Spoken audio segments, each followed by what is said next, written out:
Thank you Jesus. ஹல்லேலூயா. எவ்வளோ பேர் சந்தோஷமாக இருக்கிறீங்க? சந்தோஷமாக இருக்கிறவங்கெல்லாம் சத்தமாக ஒரு அல்லேலூயா சொல்லுங்க பார்க்கலாம். மத்தியில் இருக்கிறதுல ரொம்ப சந்தோஷம்.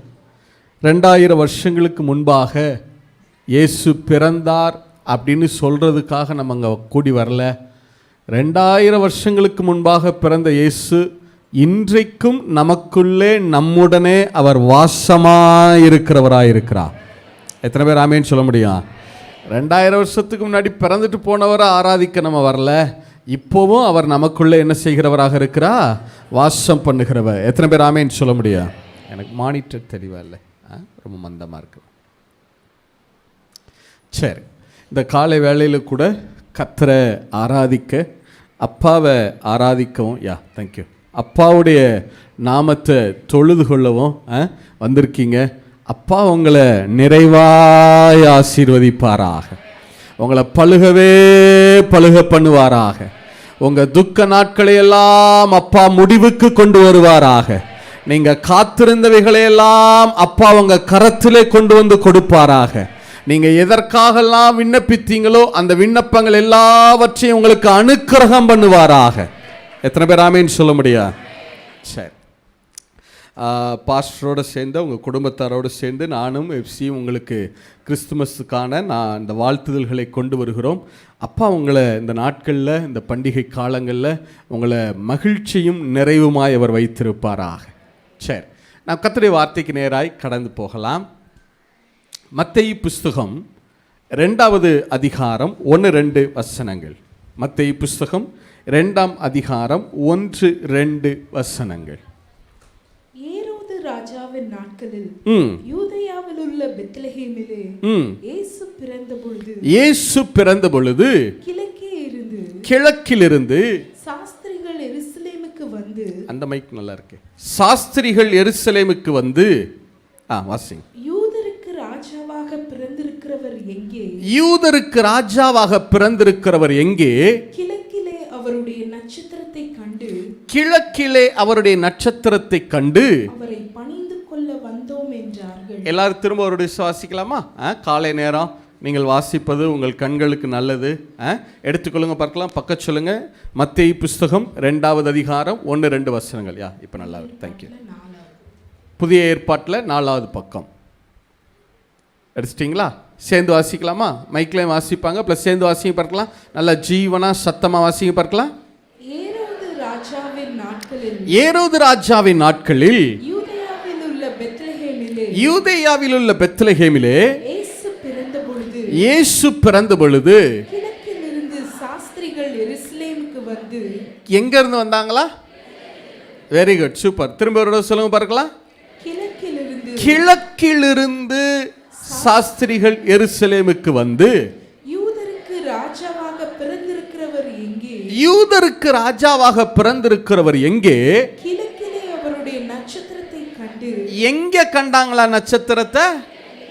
கிழக்கிலே அவருடைய நட்சத்திரத்தை கண்டு. எனக்கு த்ரோட் பிடிக்குது. அவரை பணிந்து கொள்ள ஏன் வந்தார் என்றார்கள். சரி, சாஸ்திரிகள் அவருடைய நட்சத்திரத்தை எங்கே கண்டாங்களா? கிழக்கிலே கண்டார்கள். இல்லை, அதே அதிகாரத்தில் இன்னொரு இடத்துலையும் சொல்லப்பட்டிருக்கிறது. 11வது வசனம் இல்லை, 9வது வசனம், சாரி 9வது வசனம். ராஜா சொன்னதை, எல்லாரும் சேர்ந்து வாசிக்க பார்க்கலாம். ராஜா சொன்னதை அவர்கள் கேட்டு போகையில் இதோ அவர்கள் கிழக்கிலே கண்ட நட்சத்திரம், கிழக்கிலே கண்ட நட்சத்திரம் பிள்ளை இருந்த ஸ்தலத்திற்கு மேல் வந்து நிற்கும் வரைக்கும் அவர்களுக்கு முன் சென்றது. சரி, கிழக்கிலே அவருடைய நட்சத்திரம் உதயமாயிற்று.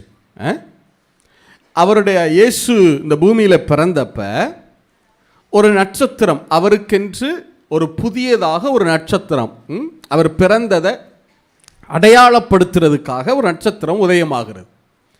அந்த நட்சத்திரத்தை குறித்து வேதம் நமக்கு சொல்லுகிற ஒரே ஒரு தகவல் என்னன்னா, அது எங்க உதயமாயிற்றா? எந்த திசையில் உதயமாயிற்றா? கிழக்கிலே உதயமாயிற்றா. அது ஏன் கிழக்கிலே உதயமாகணும்? ஒரு கேள்வி வருதுல. வடக்கில் உதயமாயிருக்கலாம், தெற்குல இல்லை மேற்குல உதயமாக இருக்கலாம், இல்லை சும்மா விட்டுருக்கலாம். அந்த வார்த்தையை எழுதாமல் அவருக்காக ஒரு நட்சத்திரம் உதயமாயிற்று, அதை சிலர் கண்டார்கள், சாஸ்திரிகள் கண்டார்கள் அப்படின்னு சொல்லியிருக்கலாம். அப்படி சொல்லாமல் அந்த வார்த்தை ரொம்ப திரும்ப திரும்ப அந்த நட்சத்திரத்தை குறித்து சொல்லும் போதெல்லாம் அந்த வார்த்தையை சொல்லிட்டே வர்றாரு. அந்த நட்சத்திரம் எங்கே உதயமாயிற்றா? கிழக்கிலே உதயமாயிற்று. சரியா? ஏன் கர்த்தருடைய நட்சத்திரம் இயேசு பிறந்த பொழுது அவருடைய பிறப்பிற்காக வந்த அதை அடையாளப்படுத்தி காட்ட வந்த அந்த நட்சத்திரம் எதற்காக கிழக்கிலே உதயமாயிற்று? அதிலிருந்து நம்ம ஆரம்பிக்க போகிறோம். சரியா? இதை ஆதியாகமத்தில் ஆரம்பித்து வெளிப்படுத்தல் வரைக்கும் தியானிக்கலாம். ஆனால் அவ்வளவு கால அவகாசம் இல்லை. முடியுமானால் ஆதியாகமத்திலிருந்து 1-2 காரியங்களை நம்ம ஆரம்பத்திலேருந்து துவக்கி தியானிக்கலாம். சரியா? சரி. தேவன் ஆதியில் பூமியில் மனுஷனை உண்டாக்குகிறார். மண்ணை பசைந்து மனுஷனை உண்டாக்குறார். அவனை கொண்டு வந்து எங்கே வைக்கிறார் அப்படின்னா ஏதேன் தோட்டத்தில் வச்சார். எந்த தோட்டத்தில் வைக்கிறாரு? ஆதியாகம புஸ்தகம் 2வது அதிகாரம் 15வது வசனம். தேவனாகிய கர்த்தர் மனுஷனை ஏதேன் தோட்டத்திலே அழைத்து கொண்டு வந்து அதை பண்படுத்தவும் காக்கவும் வைத்தார். சரி, இப்ப சொல்லுங்க, ஆதியில ஆதாம மனுஷனை எந்த தோட்டத்தில் வச்சாரா? Very good. சத்தமா சொல்லுங்க பார்க்கலாம். எந்த தோட்டத்தில் வச்சாரு? Very good, very good, super. Eden தோட்டத்தில் வச்சார். சரி, இந்த ஏதேன் தோட்டம் எங்க இருந்துச்சு பிரதர்? மனுஷனை ஏதேன்ல கொண்டு வந்து வைத்தார். அப்ப எங்க இருந்தவனை இந்த ஏதேன் தோட்டத்துக்கு கொண்டு வந்தார். இந்த ஏதேன் தோட்டம் எங்க இருந்துச்சு? அதுக்கு வசனம் சொல்லுது பாருங்க. ஆதியா 2வது அதிகாரம் 8வது வசனம். ஆதியாகம புஸ்தகம் 2ஆம் அதிகாரம் 8வது வாக்கியம். தேவனாகிய கர்த்தர், எல்லாரும் சேர்ந்து வாசிங்க பார்க்கலாம். தேவனாகிய கர்த்தர் கிழக்கே எங்க சதமா சொல்லுங்க.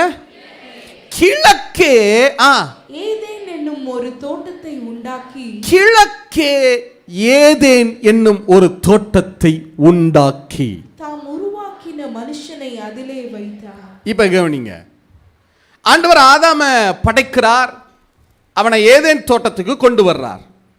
வேதம் சொல்லுது ஏதேன் தோட்டம் எங்க இருந்துச்சா? எந்த திசையில வைக்கப்பட்டதா? கிழக்குல வைக்கப்பட்டது. அப்படின்னா இப்போ நமக்கு ஒரு கேள்வி வருது இல்லையா, எதுக்கு கிழக்குல பிரதர்? இப்போ நான் உங்கள்கிட்ட சொல்றேன், பிரதர் நீங்கள் வந்து அந்த கிழக்கு பக்கமாக வாங்க அப்படின்னா நீங்கள் என்ன சொல்லுவீங்க? எதுக்கு, எந்த பக்கத்துக்கு கிழக்கு? இப்போ இந்த சர்ச் இருக்குன்னா சர்ச்சுக்கு கிழக்கு, இது மேற்கு, இது வடக்கு, தெற்கு சொல்கிறோம் இல்லையா?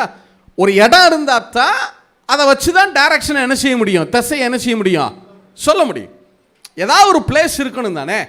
நீங்கள் அந்த இடத்துல ஒரு ஒரு ஒரு ஒரு கடை இருக்கு இல்லையா, அந்த கடைக்கு வடக்கு பக்கம் வாங்க, அல்லது அந்த வீட்டுக்கு வடக்கு பக்கம் வாங்க, இப்படி தானே சொல்லுவோம். வீட்டுக்கு வடக்க இருக்குது, வீட்டுக்கு தெற்க இருக்குது, அப்படி தானே சொல்லுவோம். இந்த வயலுக்கு வழக்க, அப்படி தானே நாங்குமால் குறிக்கிறது, அப்படி தானே டைரக்ஷன் குறிக்க முடியும் இல்லையா? ஒரு சென்டர் புள்ளி இருக்கணும், அப்போ அதுக்கு கிழக்குன்னு தான் சொல்ல முடியும். இந்த வசனம் சொல்லுது அவர் கிழக்கே ஏதேன் தோட்டத்தை உண்டாக்கினார். அப்படின்னா எதுக்கு கிழக்க? எங்க வச்சு மனுஷனை அவர் உண்டாக்குனாரு? எங்க வச்சு மனுஷனை உண்டாக்கிட்டு பிறகு அவனை ஏதேன் தோட்டத்துக்கு கொண்டு வந்தாரு? எந்த இடத்துக்கு கிழக்க அந்த ஏதேன் தோட்டம் இருக்கிறது? ஒரு கேள்வி எழும்புது இல்லையா? சரி, அப்போ அதுல இருந்து தான் நம்ம ஆரம்பிக்க போறோம். சரியா? சரி,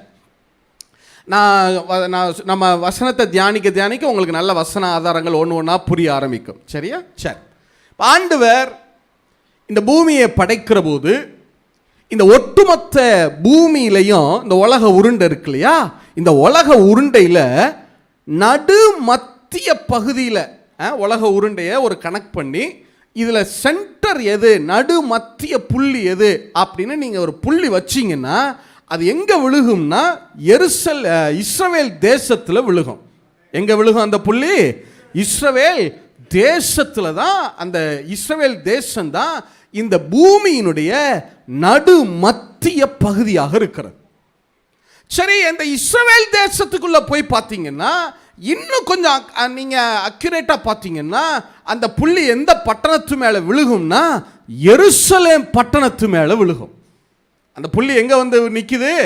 எருசலேம். இப்போ நம்ம ஊரில் சொல்கிறோம் இல்லையா, சென்டர் வந்து மாட்டுத்தாவணி இல்லை வேறு ஏதாவது ஒரு இடம் ஆரப்பாளையம் இதான் சிட்டி சென்டர் அப்படின்னு நம்ம சொல்கிறோம் இல்லையா, ஒரு கணக்கு சொல்கிறோம்ல. அதை போல் இந்த எருசலேம் பட்டணம் தான் இஸ்ரவேலுக்கு நடு மையமாய் மத்திய பகுதியாக இருக்கிறது. சரி, இன்னும் ரொம்ப அக்யூரஸியாக நான் வந்து பாயிண்ட் பண்ணணும், புள்ளி எங்கே விழுகும் அப்படின்னா, இஸ்ரவேல் தேசத்தில் எருசலேம் பட்டணத்தில் மோரியா அப்படின்னு ஒரு மலை இருக்கிறது.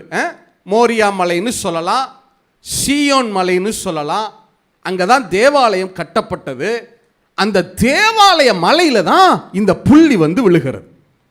அப்ப இந்த சர்வ பூமியினுடைய சென்டர் பாயிண்ட் எதுன்னா அந்த சீயோன் மலை. சொல்லுங்க, என்ன மலை? அல்லது மோரியா மலை, தேவாலய மலை, தேவ சந்நிதி, எப்படி வேணா சொல்லலாம். நிறைய பேர் வேதம் சொல்லுது. அந்த தேவாலய மலையில, சீயோன் மலையில தான் இந்த நடு மத்திய புள்ளி வந்து விழுகுது. வேதமே சொல்லுகிறது. யூதர்களை பார்த்து கர்த்தர் சொல்லும்போது சொன்னார், நீங்க பூமியின் மத்தியில மைய பகுதியில குடியிருக்கிறீங்க. எசேக்கியேல் புஸ்தகம் 38வது அதிகாரம் 10வது வசனம். எசேக்கியேல் புஸ்தகம் 38வது அதிகாரம் 10வது வசனம். இங்கிலீஷ்ல 12வது வசனமா இருக்கும், தமிழ்ல 10வது வசனம்.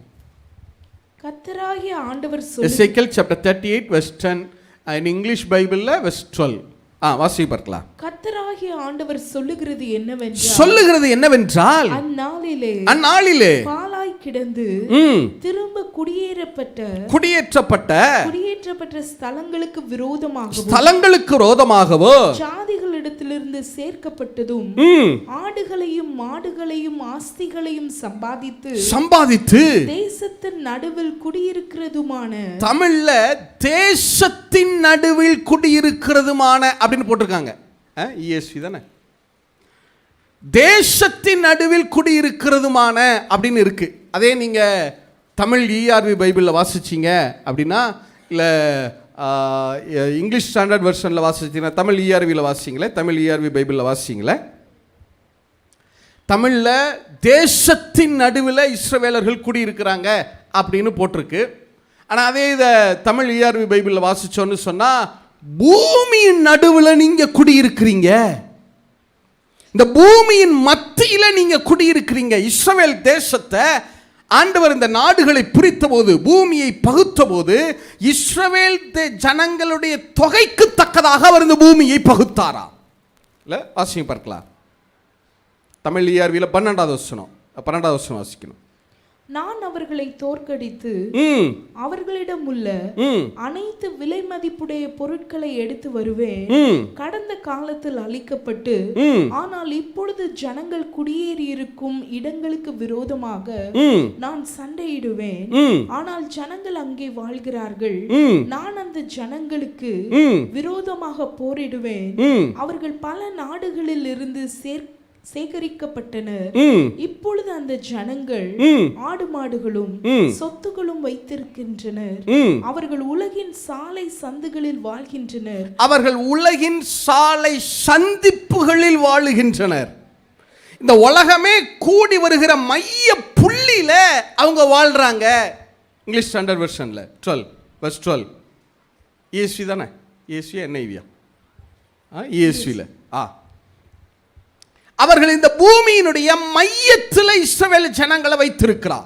To seize, spoil and carry off plunder, to turn your hand against the waste places that are now inhabited, and the people who were gathered from the nations, who have acquired livestock and goods, who dwell at the center of the earth. Who dwell of the center of the earth. பூமியின் மையத்திலே வாழுகிற ஜனங்கள். இப்ப சொல்லுங்க, எனக்கு பதில் சொல்லுங்க. இஸ்ரவேல் ஜனங்களை கர்த்தர் இந்த பூமியில எந்த இடத்துல வச்சிருக்கிறாரா? பூமியினுடைய மையத்தில் வச்சிருக்கார். சரி, இப்ப கவனிங்க. இஸ்ரவேல் தேசம் பூமியின் மையத்தில் இருக்கு. அதுல மைய பகுதியாக எருசலேம் பட்டணம் இருக்கிறது. அந்த எருசலேம் பட்டணத்தில் ஒரு மலை இருக்கிறது சென்டர்ல. அதுதான் சீயோன் மலை, மோரியா மலை இல்லையா? அது சர்வ பூமியின் மகிழ்ச்சியா இருக்கிறதுன்னு வேதம் சொல்லுது. சங்கீதம் 48வது அதிகாரம் 2வது வசனத்துல சொல்லுது, அது சர்வ பூமியினுடைய என்னவாக இருக்கிறதா?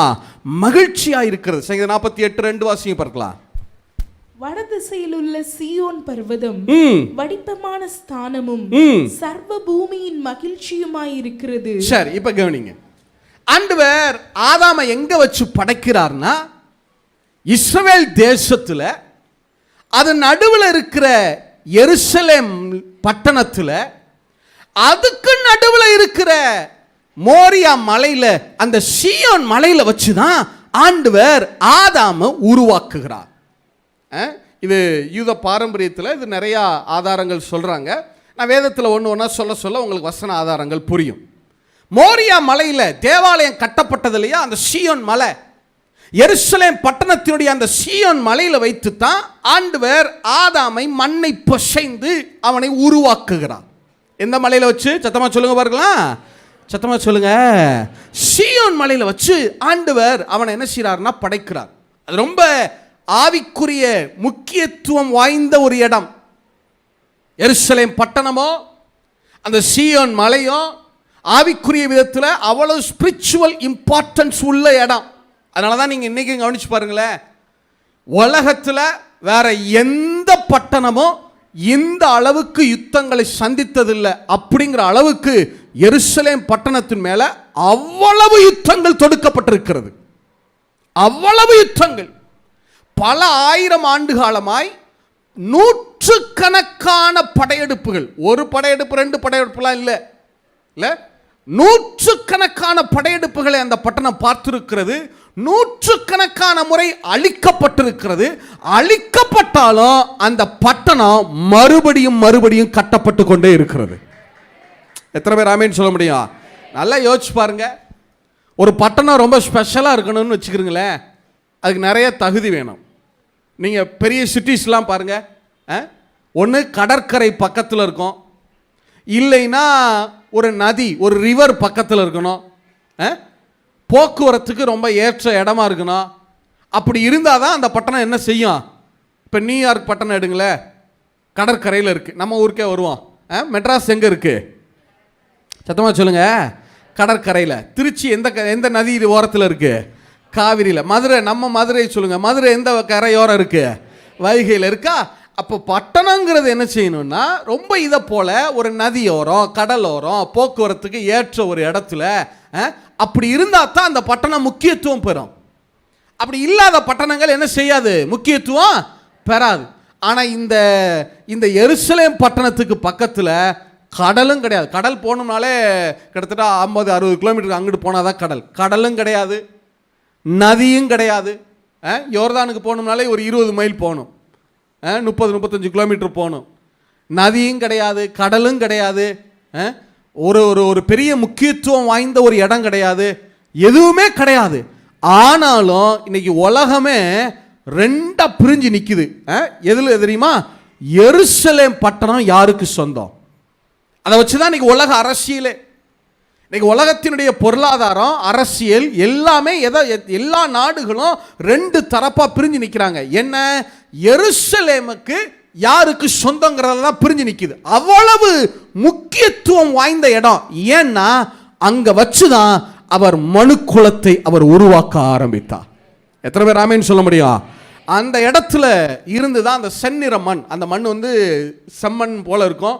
அதனால தான் அவனுக்கு ஆதாம்னே பேர் வச்சார். ஆதாம்னா செந்நிறம்னு அர்த்தம், ரெட்டு, சிவப்பு மனுஷன் அப்படின்னு அர்த்தம். அந்த மண் சிவப்பு மண்ணாக இருக்கும். அதில் இருந்து இருக்கிறதுலே மண்ணில் வளமையான மண் என்ன மண்ணு தான்?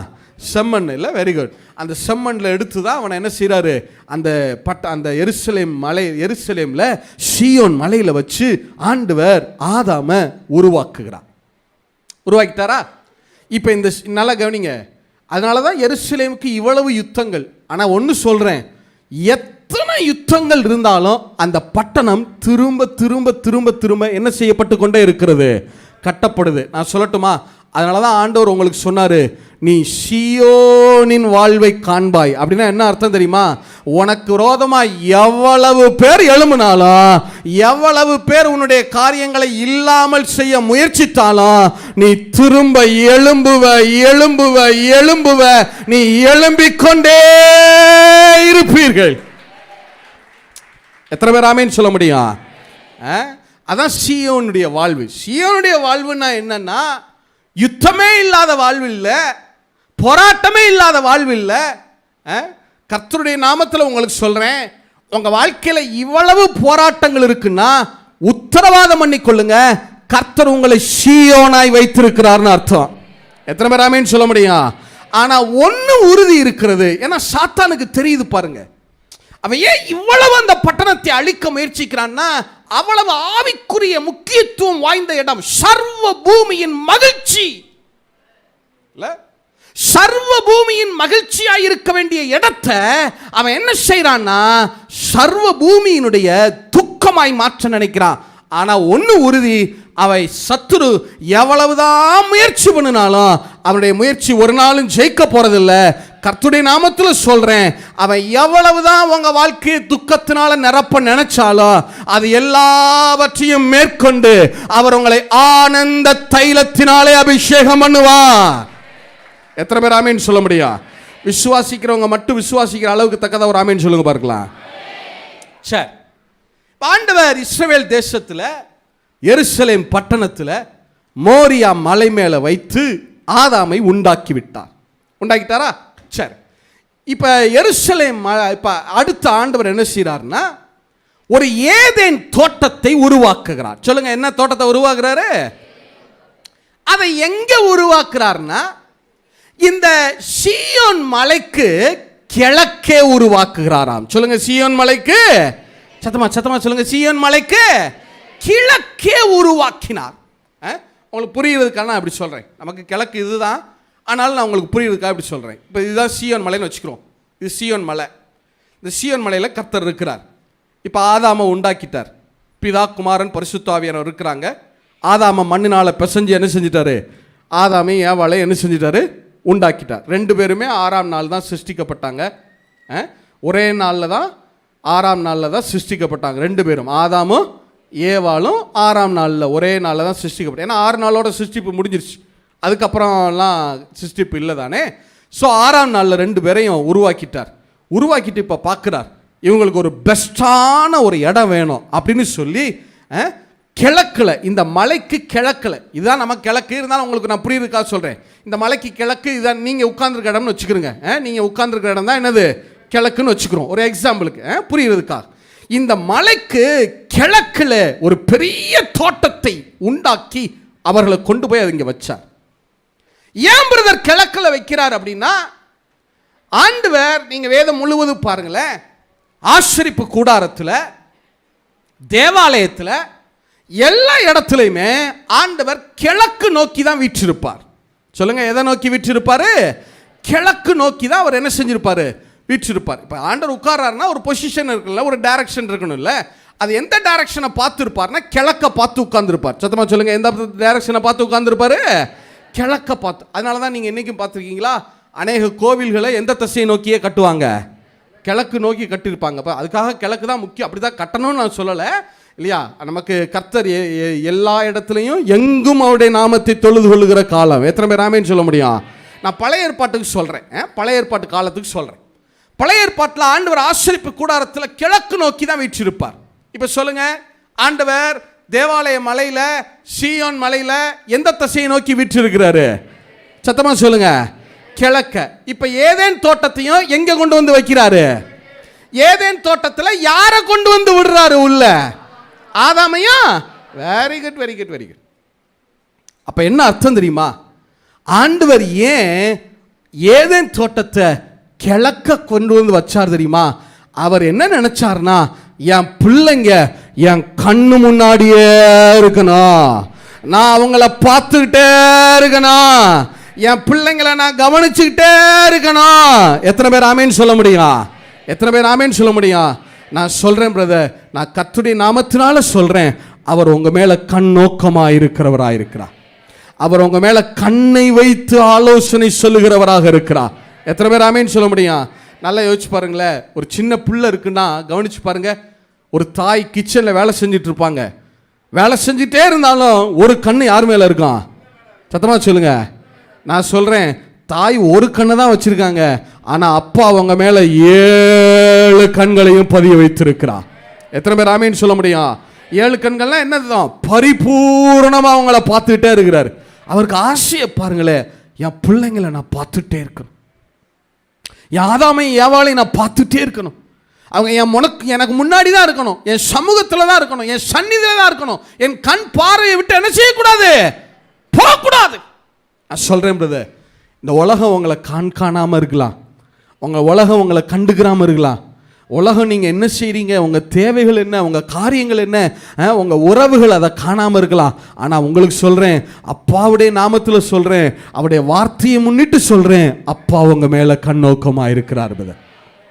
ஒருவேளை இந்த நாளில் நீங்கள் புதிதாக வந்திருக்கலாம், கிறிஸ்மஸ் ஆராதனைங்கிறதுனால ஆராதனை சர்ச்சுக்கு போகணும்னு வந்திருக்கலாம். ஆனால் கர்த்தருடைய நாமத்தில் சொல்கிறேன், இயேசுவை சொந்த ரட்சகராக நம்புங்க, ஏற்றுக்கொள்ளுங்க. நீங்கள் ஏன் இங்கே வந்து உட்கார்ந்துருக்கீங்க தெரியுமா? அவர் உங்கள் மேலே கண் நோக்கமாக இருக்கிறபடினால தான், அவர் உங்கள் மேலே கண்களை வைத்து ஆலோசனை சொல்லுகிறபடினால தான், பறந்து காக்கிற பச்சையை போல உங்களை அவர் பார்த்துட்டே இருக்கிறபடினால தான். எத்தனை பேர் ஆமேன்னு சொல்ல முடியும்? சரி, ஆண்டவர் கிழக்கிலே கொண்டு வந்து ஏதேன்ல கொண்டு வந்து அவரை ஆதாமை ஏவாளை வைக்கிறார். வடக்க வச்சிருக்கலாம், தெற்க வச்சிருக்கலாம், மேற்க வச்சிருக்கலாம், எங்கிட்டாவது வச்சிருக்கலாம். அவங்கள கொண்டு வந்து கிழக்க வைக்கிறாரு. நான் சொல்றேன், யாரு உங்களை பார்க்குறாங்களோ இல்லையோ, யாரு உங்களை விசாரிக்கிறாங்களோ இல்லையோ, நமக்கு பிரச்சனை தெரியுமா? 1000 ஆசீர்வாதம் இருந்தா கூட 4 பேர் நம்மளை என்ன செய்யணும்? கேட்கணும், விசாரிக்கணும்.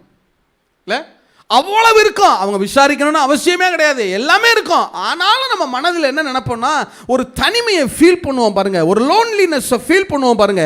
என்னை அவங்க கேட்கல, என்னைய விசாரிக்கல, என்னைய பார்க்கல, என் கூட பேசல. நான் சொல்றேன் பிரதர், இந்த உலகத்தில் நாசியில சுவாசம் உள்ள எந்த மனுஷனும் உங்களை விசாரிக்கலைனாலும் அந்த மனுஷனுக்கு நாசியில சுவாசத்தை கொடுத்த கர்த்தர் உங்களை விசாரிக்கிறவராயிருக்கிறார். அவர் உன்னை பார்த்துக்கிட்டே இருக்கிறார். இந்த காலை வேளையில், இந்த கிறிஸ்மஸ் நாளில் அப்பா உனக்கு சொல்கிற முதல் வார்த்தை என்ன தெரியுமா? நான் உன் மேலே வச்ச கண்ணை இன்னும் நான் விளக்கல, நான் உன் மேலே வச்ச கண்ணை நான் விளக்கல. யாரு வேணா உன்னைய பார்க்காம போயிருக்கலாம், யாரு வேணா உனக்கு உதவி செய்யாம போயிருக்கலாம், ஆனா நான் உன்னைய பார்த்து கொண்டே இருக்கிறேன், நான் உன்னை மேல நோக்கமா இருக்கிறேன். எத்தனை பேர் ஆமீன் சொல்ல முடியும்? ஆதாமை ஏவாளையும் ஏதேனுக்கு கிழக்கே கொண்டு வந்து வைத்து விட்டார். வச்சுட்டாரா?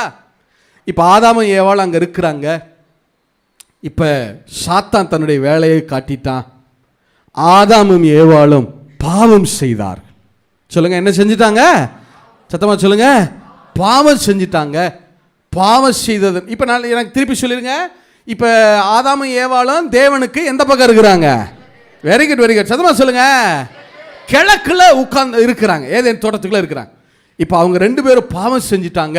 பாவத்தின் விளைவு என்ன தெரியுமா? 3வது அதிகாரம், ஆதியாகமம் புஸ்தகம் 3வது அதிகாரம் 10வது வசனம். ஆதியாகமம் 3வது அதிகாரம் 10வது வசனம். அதற்கு அவன், நான் தேவரீருடைய சத்தத்தை தோட்டத்திலே கேட்டு நான் நிர்வாணியாய் இருப்பதினால் பயந்து. எல்லாரும் சேர்ந்து வாசிக்கலாமா? சேர்ந்து வாசிக்கலாம். அதே 3வது அதிகாரம் 10வது வசனம். அதற்கு அவன் நான் தேவரீருடைய சத்தத்தை தோட்டத்திலே கேட்டு, நான் தேவரீருடைய சத்தத்தை தோட்டத்திலே கேட்டு நான் நிர்வாணியாய் இருப்பதினால் பயந்து, நான் நிர்வாணியாய் இருப்பதினால் பயந்து ஒளித்துக் கொண்டேன் என்றான். என்ன செய்து கொண்டானா? ஒளித்துக் கொண்டான். ஆதாமுடைய நிலைமை என்னன்னா, தேவனுடைய பார்வையில தான் இருக்கிறான், கிழக்க தான் இருக்கிறான். ஆனால் அவன் பாவம் செய்ததனுடைய விளைவு என்ன ஆயிற்று? எல்லாவற்றையும் இழந்து, அந்த 3 காரியம் சொல்லப்படுது பாருங்க. நிர்வாணியா இருக்கிறானா, பயந்து இருக்கிறானா, ஒளித்து கொண்டானா. இல்ல, பாவத்தின் விளைவு என்னெல்லாம் செய்து பாருங்க.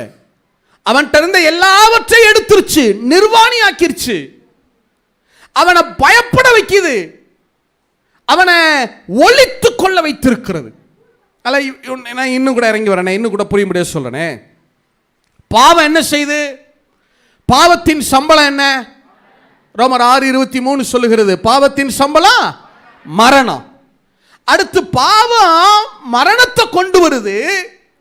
மரணம் எதை கொண்டு வரும்னா, இருளை கொண்டு வருகிறது. சொல்லுங்க, மரணம் எதை கொண்டு வருது? இருளை கொண்டு வருது. ஏசாயா புஸ்தகம் 9:2 வாசிங்களே. ஏசாயா புஸ்தகம் 9:2 வாசிங்க. அதனால தான் நீங்கள் நிறைய இடத்துல பாருங்க, மரணம்னு வர்ற இடத்துலலாம் அடுத்து சேர்ந்து என்ன வரும், பக்கத்துலேயே இருளும் சேர்ந்து வரும். கவனிச்சிருக்கீங்களா? ஏசாயா புஸ்தகம் 9:2 வாசிங்க பாருங்க. Isaiah chapter 9:2. இருளில் நடக்கிற ஜனங்கள், இருளில் நடக்கிற ஜனங்கள் பெரிய வெளிச்சத்தை கண்டார்கள். மரண இருளின் தேசத்தில் குடியிருக்கிறவர்களின் மேல். பக்கம் சொல்லுங்க, எல்லாரும் எடுத்துக்கொள்ளட்டும், சீக்கிரம் எடுத்து பக்கம் சொல்லுங்க. பக்கம் 814. 814 பழைய ஏற்பாட்டில் 8:1-4 எடுத்துட்டீங்களா? பழைய ஏற்பாட்டில் 8:1-4 எடுத்துட்டீங்களா?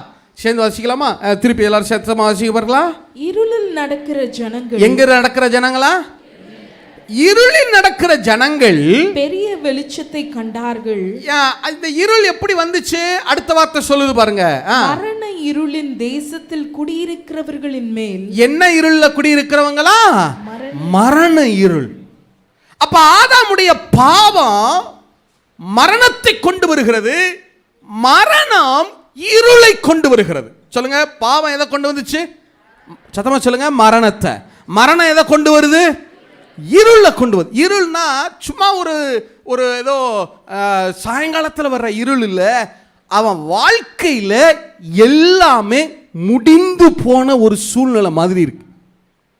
அவனுடைய அட்மாஸ்பியர், இப்போ ஆதாம் உட்கார்ந்துருக்கிற அட்மாஸ்பியர் எப்படி இருக்குன்னா, எல்லாவற்றையும் இழந்து, மரணம்னா என்ன அர்த்தம்? அழிவு. தேவன் கொடுத்திருந்த எல்லாவற்றையும் அவன் இழந்துட்ட ஒரு சூழ்நிலையில், எல்லாவற்றையும் கைவிட்டு போன ஒரு தருணத்தில், எந்த ஹோப்பும் இல்லாம அவன் உட்கார்ந்துருக்கிறது அவ்வளவு ஒரு டார்க்னஸ். நமக்கு நிறைய நேரங்கள் அப்படி இருக்கும் பாருங்க. ஒரு வியாதியை குறித்து கேள்விப்படுறப்ப, நம்ம குடும்பத்தில் யாருக்காவது ஒரு பிரச்சனை, ஒரு வியாதி, என்ன செய்யறதுன்னே தெரியாத ஒரு டார்க்கா இருக்கும் பாருங்க. நீங்க நம்பி இருந்த காரியங்கள் சிதைக்கப்படுகிற போது, நீ இந்த நிலத்துல இருந்து எனக்கு ஆசீர்வாதம் வந்துடும், இந்த காரியத்தில் எனக்கு வேலை கிடைச்சிடும், அது கிடைச்சிடும் அப்படின்னு ஒரு நம்பிக்கை வச்சிருக்கிறப்ப, அந்த நம்பிக்கை எல்லாம் சிதைக்கப்பட்ட போது அது அடுத்து என்ன மூவ் பண்ணுவோன்னு தெரியாம அரஸ்டான நிலைமையில அப்படி நிற்போம் பாருங்க. ஒரு இருளான டார்க்னஸ் ஆன சூழல். அதான் ஆதாமுடைய நிலைமை. பாவம் மரணத்தை கொண்டு வந்திருக்கிறது, மரணம் இருளை கொண்டு வந்திருக்கிறது. அந்த இருள் என்ன செய்யும் தெரியுமா? பயத்தை கொண்டு வரும். சொல்லுங்க, இருள் என்ன செய்யும்? சத்தமா சொல்லுங்க, இருள் வந்தா என்ன வரும்? அதனால தான் தாவீது சொன்னாரா என்ன சொன்னாரு? சங்கீதம் 23:4 வாசிக்கிறோம்ல. சங்கீதம் 23:4 சொல்லுங்க. மரண இருளின் பள்ளத்தாக்கிலே நடந்தாலும் பொல்லாப்புக்கு, சத்தமா சொல்லுங்க, பொல்லாப்புக்கு. அப்ப இருள் எதை கொண்டு வருகிறது? பயத்தை கொண்டு வருது. பயத்தை கொண்டு வருது. ஒரே ஒரு ரிப்பிட்டேஷன் கொடுக்குறேன். பாவம் மரணத்தை கொண்டு வருது. நீங்க சொல்லுங்க பார்க்கலாம், பாவம் எதை கொண்டு வருது? மரணத்தை. Very good, very good, super. காலையில் இவ்வளவு பிரிஸ்கா ஆன்சர் பண்றீங்கன்னா ரொம்ப பெரிய விஷயம், சந்தோஷம். Very good, super. பாவம் எதை கொண்டு வருது? மரணத்தை. Well done, well done. அடுத்து மரணம் எதை கொண்டு வருகிறது? இருளை கொண்டு வருது. அடுத்து இருள் எதை கொண்டு வருகிறது? பயத்தை கொண்டு வருது. இப்ப ஆதாம் பயந்து விருட்சங்களுக்குள்ள போய் ஒளித்து கொண்டான். சூழ்நிலையை யோசிச்சு பாருங்க.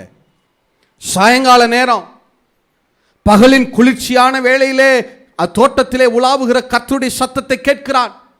பகலின் குளிர்ச்சியான வேலைன்னா காலையில் கிடையாது, சாயங்காலம். சில பைபிளில் ஈவினிங்னே போட்டிருப்பாங்க. இந்த ஈவினிங் டைம் இருள் சூழ ஆரம்பிச்சிருச்சு. இப்போ ஆதாமுக்குள்ள ஒரு அந்த அப்பன்னா அவன் என்ன நேரத்தில் பாவம் செஞ்சிருக்கான் தெரியுமா? ஆதாமு ஏறக்குறைய மத்தியான நேரம் இருக்கு பாருங்க. ஒரு 2 to 5 இருக்கு பாருங்க. அந்த நேரத்தில் தான் இவன் என்ன செஞ்சிருந்துருக்கிறான். அதனால தான் நீங்கள் கவனிச்சிருக்கீங்களா, ரொம்ப இருக்கிறதுலே மோசமான நேரம் மாதிரி நமக்கு எது தெரியும் தெரியுமா? மதியம் இந்த 2 to 5 பார்த்துருக்கீங்களா? ஸ்பிரிச்சுவலாகவே அந்த நேரம் எப்படி இருக்கும்? ரொம்ப ஒரு என்ன சொல்கிறது, அந்த நேரத்தில் ரொம்ப ரம்மியமான காரியத்தை நம்மளால் அனுபவிக்க முடியாது. கவனிச்சிருக்கீங்களா? அப்போ இவன் மத்தியானத்தில் என்ன செஞ்சுருக்கான்னா, ஒரு 2 to 5 தான் இந்த காரியங்கள் எல்லாம் என்ன செஞ்சுருக்கு, நடந்திருக்கு. இருள் சூழ ஆரம்பிக்கிறது, சாயங்காலம் இருட்டுது. இவன் அந்த இருட்டு இருக்கோ இல்லையோ, இவனுடைய வாழ்க்கையில் எல்லாமே இருளாக இருக்கிறது. ஆதாம் தன்னுடைய வாழ்க்கையில் ஒரு வெட்கமான சூழ்நிலையை முதல்ல ஃபேஸ் பண்ணுறான். வெட்கப்படுறான். நிர்வாணி, வெட்கமா இருக்கு, இப்படி இப்படி ஒரு காரியத்தை நான் செஞ்சுட்டேனேன்னு தனக்குள்ளேயே கூனி குறுகிறான். ஃபியர், பயம். அடுத்து இந்த உலகத்தில் என்ன நடக்கும்னு தெரியலையே. தேவன் எவ்வளவு பெரிய தரிசனத்தை கொண்டு வந்து என்கிட்ட கொடுத்தாரு. அவருடைய மலையில சன்னிதானத்தில் சீயோன் மலையில என்னைய படைச்சாரு. எனக்காக இந்த ஏதேன் தோட்டம் வைக்கப்பட்டதே. எல்லாவற்றையும் நான் இப்படி செஞ்சு இப்படி பண்ணி இழந்து நிற்கிறேனே. ஒரு ஒரு ஒரு அந்நியப்பட்ட சூழல்னு சொல்லுவோம்ல, ஏலியனேஷன் சொல்லுவாங்க இல்ல. எல்லா தோட்டத்துக்குள்ள தான் இருக்கிறான், ஆனா ஒரு அந்நியப்பட்ட ஒரு சூழல். அப்படிலாம் ஃபீல் பண்ணிருக்கீங்களா? பிரதர், நான் இன்னைக்கு இருக்கிற என்னுடைய நிலைமைக்கு வேற யாரும் காரணம் இல்லை பிரதர், நான் தான் காரணம். என்னுடைய கோபம், என்னுடைய பாவம், என்னுடைய மீறுதல், நான் தேவையில்லாமல் இச்சைப்பட்டு ஆசைப்பட்டு வாங்கின கடை, நான் மதீனமாய் எடுத்த சில முடிவுகள், இதுக்கெல்லாம் காரணம் வேற யாரும் இல்லை, நான் தான் பிரதர். கூனி குறுகுன ஒரு சூழல் அனுபவிச்சிருக்கீங்களா? ஒரு பயம், அடுத்து எனக்கு என்ன சம்பவிக்குமோன்னு தெரியலையே, ஒரு பயம் இல்ல, எங்கேயும் மூவ் பண்ண முடியல, ஒரு ஏலியனேஷன். எனக்கு பிரதர் என்னை சுத்தி எல்லாமே இருக்கிற மாதிரி இருக்கு, ஆனா எதுக்கும் எனக்கு தொடர்பே இல்லை பிரதர். ஒரு அந்நியப்பட்ட ஒரு சூழல், ஒரு அந்நியப்படுத்தப்பட்ட ஒரு சூழல் இல்ல. அந்த அட்மாஸ்பியரை பாருங்க. சாயங்கால வேலை, இருள் சூழ்ந்திருக்கு, பயப்படுறான். ஏற்கனவே இருட்டு தான் இருக்கு. இவன் நிர்வாணியா இருந்தா என்ன பிரச்சனை? ஏற்கனவே இருட்டா தானே இருக்கு. இருட்டில் என்ன இருக்கு? ஆனாலும் பாருங்க, இல்ல இல்ல இன்னும் நான் என்னைய மறைச்சிக்கிற விரும்புறேன், இந்த இருள் பத்தாதுன்னு இருளுக்குள்ள ஓடுறான். விருட்சங்களுக்குள்ள அடர்ந்த காடு மாதிரி இருக்கிற நிறைய மரங்கள் சூழ்ந்த விருட்சத்துக்கு பின்னாடி, ஒரே ஒரு மரத்துக்கு பின்னாடி போய் உட்கார்ல, நிறைய மரம் பக்கத்துல பக்கத்துல பக்கத்துல இருக்கும் பாருங்க, ரொம்ப டார்க்கா இருக்கும் பாருங்க. அந்த விருட்சங்களுக்குள்ள போய் தன்னைய ஒளித்து கொள்ளுகிறான். அந்த இருள் அவனை கவ்வி பிடிக்குது. இந்த இருள்னா ஏதோ சாயங்காலத்தில் இருட்டில் வர்ற இருள் இல்லை, அதுவும் வருது, அதுவும் இருக்கு. ஒரு ஸ்பிரிச்சுவல் டார்க்னஸ். ஆதாம் தன்னுடைய முதல் ஸ்பிரிச்சுவல் சன்செட்டை பார்க்கிறான்.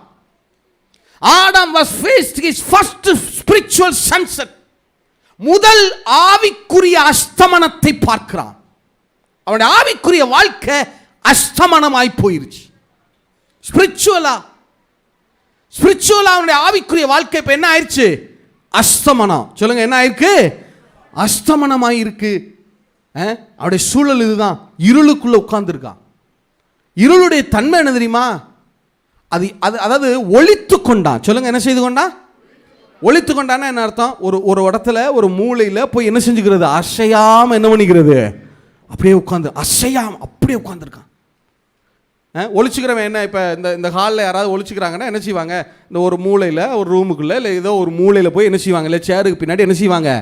அசையாமல் உட்காந்துருப்பாங்க. ஒளிஞ்சுக்கிறவன் என்ன அங்கிட்டு இங்கிட்டு ஓடிட்டா தெரியுமா? ஓடிட்டு தெரியல, அவன் என்ன பண்ணிக்கிறான்? ஒரு மூலையில் போய் ஒளிஞ்சு அவன் அப்படியே உட்காந்துருக்கான். உண்மை என்ன தெரியுமா? இருள் யாரையும் எழும்ப விடாது. இல்லை வாசிங்களே, யாத்ராகம புஸ்தகம் 10வது அதிகாரம் 21 23, எல்லாரும் சேர்ந்து வாசிக்கணும். யாத்ராகம புஸ்தகம் 10வது அதிகாரம் 21 23. எகிப்து தேசத்தில் வாதைகள் நடந்துச்சு இல்லையா?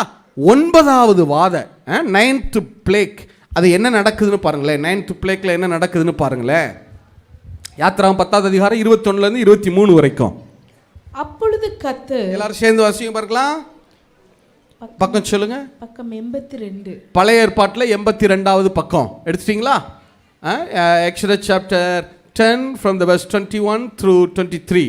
யாத்ராகம புஸ்தகம் 10வது அதிகாரம் 21 23 வரைக்கும். அப்பொழுது கர்த்தர் மோசேயை நோக்கி தடவிக் கொண்டிருக்கத்தக்கதான இருள் எகிப்து தேசத்தின் மேல் உண்டாகும்படிக்கு உன் கையை வானத்திற்கு நேராக நீட்டு என்றார். மோசே தன் கையை வானத்திற்கு நேராக நீட்டினான். அப்பொழுது எகிப்து தேசம் எங்கும் 3 நாள் மட்டும் காரிருள் உண்டாயிற்று. 3 நாள் மட்டும் ஒருவரை ஒருவர் காணவும் இல்லை, ஒருவரை ஒருவர் காணவும் இல்லை, ஒருவரும் தம்மை விட்டு எழுந்திருக்கவும் இல்லை, ஒருவரும் தம் இடத்தை விட்டா தம் இடத்தை விட்டு ஒருவரும் தம் இடத்தை விட்டு என்ன செய்யவில்லையா, எழுந்திருக்கவும் இல்லை, எழுந்திருக்கவும் இல்லை. இஸ்ரவேல் புத்திரர் யாவருக்கும் போதும் கவனிங்க.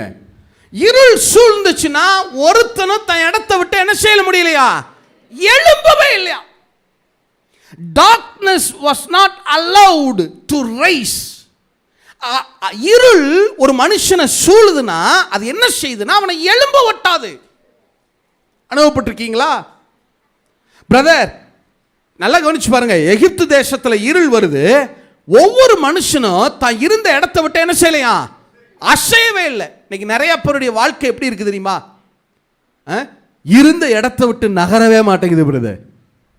பிரதர் பிசினஸ் இருந்த இடத்துல இருந்து ரைஸ் ஆக மாட்டேங்குது, எழும்ப மாட்டேங்குது, அடுத்த டர்ன் ஓவர் வர மாட்டேங்குது. பிரதர் குடும்பத்தில் காரியங்கள் அடுத்த கட்டத்துக்கு வர மாட்டேங்குது. பிரதர் ஊழியம் அப்படியே இருக்கு பிரதர், ஒரே மாதிரி இருக்கு பிரதர், பல வருஷங்களா அப்படியே இருக்கு பிரதர், ஒரு வளர்ச்சி இல்லை, ஒரு மாற்றம் இல்லை, அடுத்த கட்டத்துக்கு அடுத்த டைமென்ஷனுக்கு போக மாட்டேங்குது. இருள் ஒரு ஒரு ஒரு இடத்தை ஆளுகை செய்ய ட்ரை பண்றப்ப அது என்ன செய்யுதுன்னா எழும்ப ஒட்டாதான். இப்ப ஆதாமுடைய நிலைமை தான், அவன் எழும்ப மறுக்கிறான், ஒரு இடத்துல மூளையில போய் உட்கார்ந்து இருக்கிறான். இல்ல இருளுக்குள்ள ஷேமா ஃபீல் பண்ணி, வெட்கமா ஃபியரா ஃபீல் பண்ணி, ஏன் போய் எல்லாத்தையும் விட்டு ஒளிஞ்சுக்கிறான், எல்லாத்தையும் விட்டு அந்நியப்பட்ட ஒரு நிலைமையில எனக்கும் இதுக்கு எதுவுமே சம்பந்தமில்லாத மாதிரி, இந்த ஆசீர்வாதங்கள்லாம் எனக்கு இல்லைங்கிற மாதிரி ஒரு அந்நியப்பட்ட சூழ்நிலையில போய் உள்ள போய் உட்கார்ந்துருக்கிறான். இதான் சூழல். எத்தனை பேர் இந்த சூழல்ல இங்க கடந்து வந்திருக்கீங்க? பிரதர் நான் பயந்து வந்திருக்கிறேன், வெளியே புது ட்ரெஸ் போட்டிருக்கேன் பிரதர், வெளியே ஸ்தோத்திரம் சொல்றேன், அல்லேலூயா சொல்றேன், சிரிக்கிறேன் பிரதர், ஆனா நான் பயந்த சூழல்ல இருக்கிறேன், நான் வெட்கப்பட்ட சூழல்ல இருக்கிறேன், எனக்குள்ள என்னுடைய இருதயம் என்னுடைய ஆவியில ஒரு வெட்கம், ஒரு அவமானம், இப்படிப்பட்ட கிரியைகளெல்லாம் நான் நடப்பித்திருக்கிறேன்னு சொல்லி ரொம்ப ஷேமா ஃபீல் பண்ணிடுறேன் பிரதர். கர்த்தருடைய சமூகத்துக்கு, சந்நிதிக்கு, அவருடைய ஆளுகைக்கு அந்நியப்படுத்தப்பட்ட, அவருடைய ஆதீனத்துக்கு அந்நியப்படுத்தப்பட்ட ஒரு சூழல்ல நான் இருக்கிறேன் பிரதர். என்னால் எழும்ப முடியல பிரதர், என் பிசினஸ் எழும்பல, என் வேலை அடுத்த கட்டத்துக்கு போக மாட்டேங்குது, ப்ரமோஷன் வர மாட்டேங்குது, என் குடும்பத்தில் அடுத்த கல்யாணம், திருமணம், அடுத்த கட்டம், அடுத்த வீடு, சொந்த வீடு வாங்குறது, கடனை அடைக்கிறது, அடுத்த காரியங்கள் போக மாட்டேங்குது பிரதர். என்னால் எழும்ப முடியல பிரதர். நான் இருளுக்குள்ள உட்கார்ந்து இருக்கிறேன். எத்தனை பேருடைய ஆத்துமா இல்ல? இப்ப சொல்லுங்க, ஆதாம் இருளுக்குள்ள உட்கார்ந்து இருந்தார்ல, ஆதாம் ஏவாள் இருள் இருந்தாங்கல்ல, எந்த திசையில இருந்தாங்க? தேவனுக்கு எந்த இடத்துல இருக்கிறாங்க? சத்தமா சொல்லுங்க. ஆண்கள் பதில சவுண்ட் வரல. எந்த திசையில உட்கார்ந்து? தேவாலய மலைக்கு, தேவ சந்நிதிக்கு எந்த பக்கம் உட்கார்ந்து இருக்கிறாங்க? கிழக்கில் உட்கார்ந்து இருக்காங்களா? நான் சொல்றேன், அன்றைக்கு ஆதாமும் ஏவாளும் இருளுக்குள்ள வெட்கப்பட்டு, அவமானப்பட்டு, மரண இருளின் பள்ளத்தாக்குக்குள்ள, அந்த விருட்சங்களுக்குள்ள மறைத்து கொண்டிருந்தாங்க பாருங்க. இருளுக்குள்ள உட்கார்ந்து இருந்தாங்க பாருங்க. தேவனுடைய சன்னிதானத்துக்கு கிழக்கில் உட்கார்ந்து இருந்தாங்க பாருங்க. அவர் பார்த்தார், தன்னுடைய சன்னிதானத்திலிருந்து கிழக்கே பார்த்தார், தம் பிள்ளைகளை பார்த்தார். அவர் அமைதியா இருக்கல பிரதர். அவர் சொன்னாரு, உங்களுக்காக கிழக்கிலே ஒரு நட்சத்திரம் உதயமாகிறது. எத்தனை பேர் ஆமென் சொல்ல முடியும்? உங்க இருளை பிரகாசமாக்குற ஒரு நட்சத்திரம், அவருடைய நட்சத்திரம் கிழக்கிலே உதயமாயிற்று. எத்தனை பேர் ஆமென் சொல்ல முடியும்? மனுக்குலம் கிழக்குல அவமானப்பட்டு உட்கார்ந்து இருந்தப்ப அவர் பார்த்தார். நான் உங்களுக்கு சொல்லட்டுமா, நீங்க கிழக்குல இருங்க, வடக்குல இருங்க, தெற்குல இருங்க, மேற்குல இருங்க, ஆண்டவருக்கு திசை முக்கியம் கிடையாது. அவர் எல்லாவற்றிலும் நிறைவாக இருக்கிறவர். எத்தனை பேர் ஆமென் சொல்ல முடியும்? நான் உங்களுக்கு சொல்றேன் பிரதர், நான் கிழக்கு இருக்கிறீங்களா, வடக்கு இருக்கீங்களா, மேற்கு இருக்கீங்களா, தெற்க இருக்கீங்களா முக்கியம் இல்லை.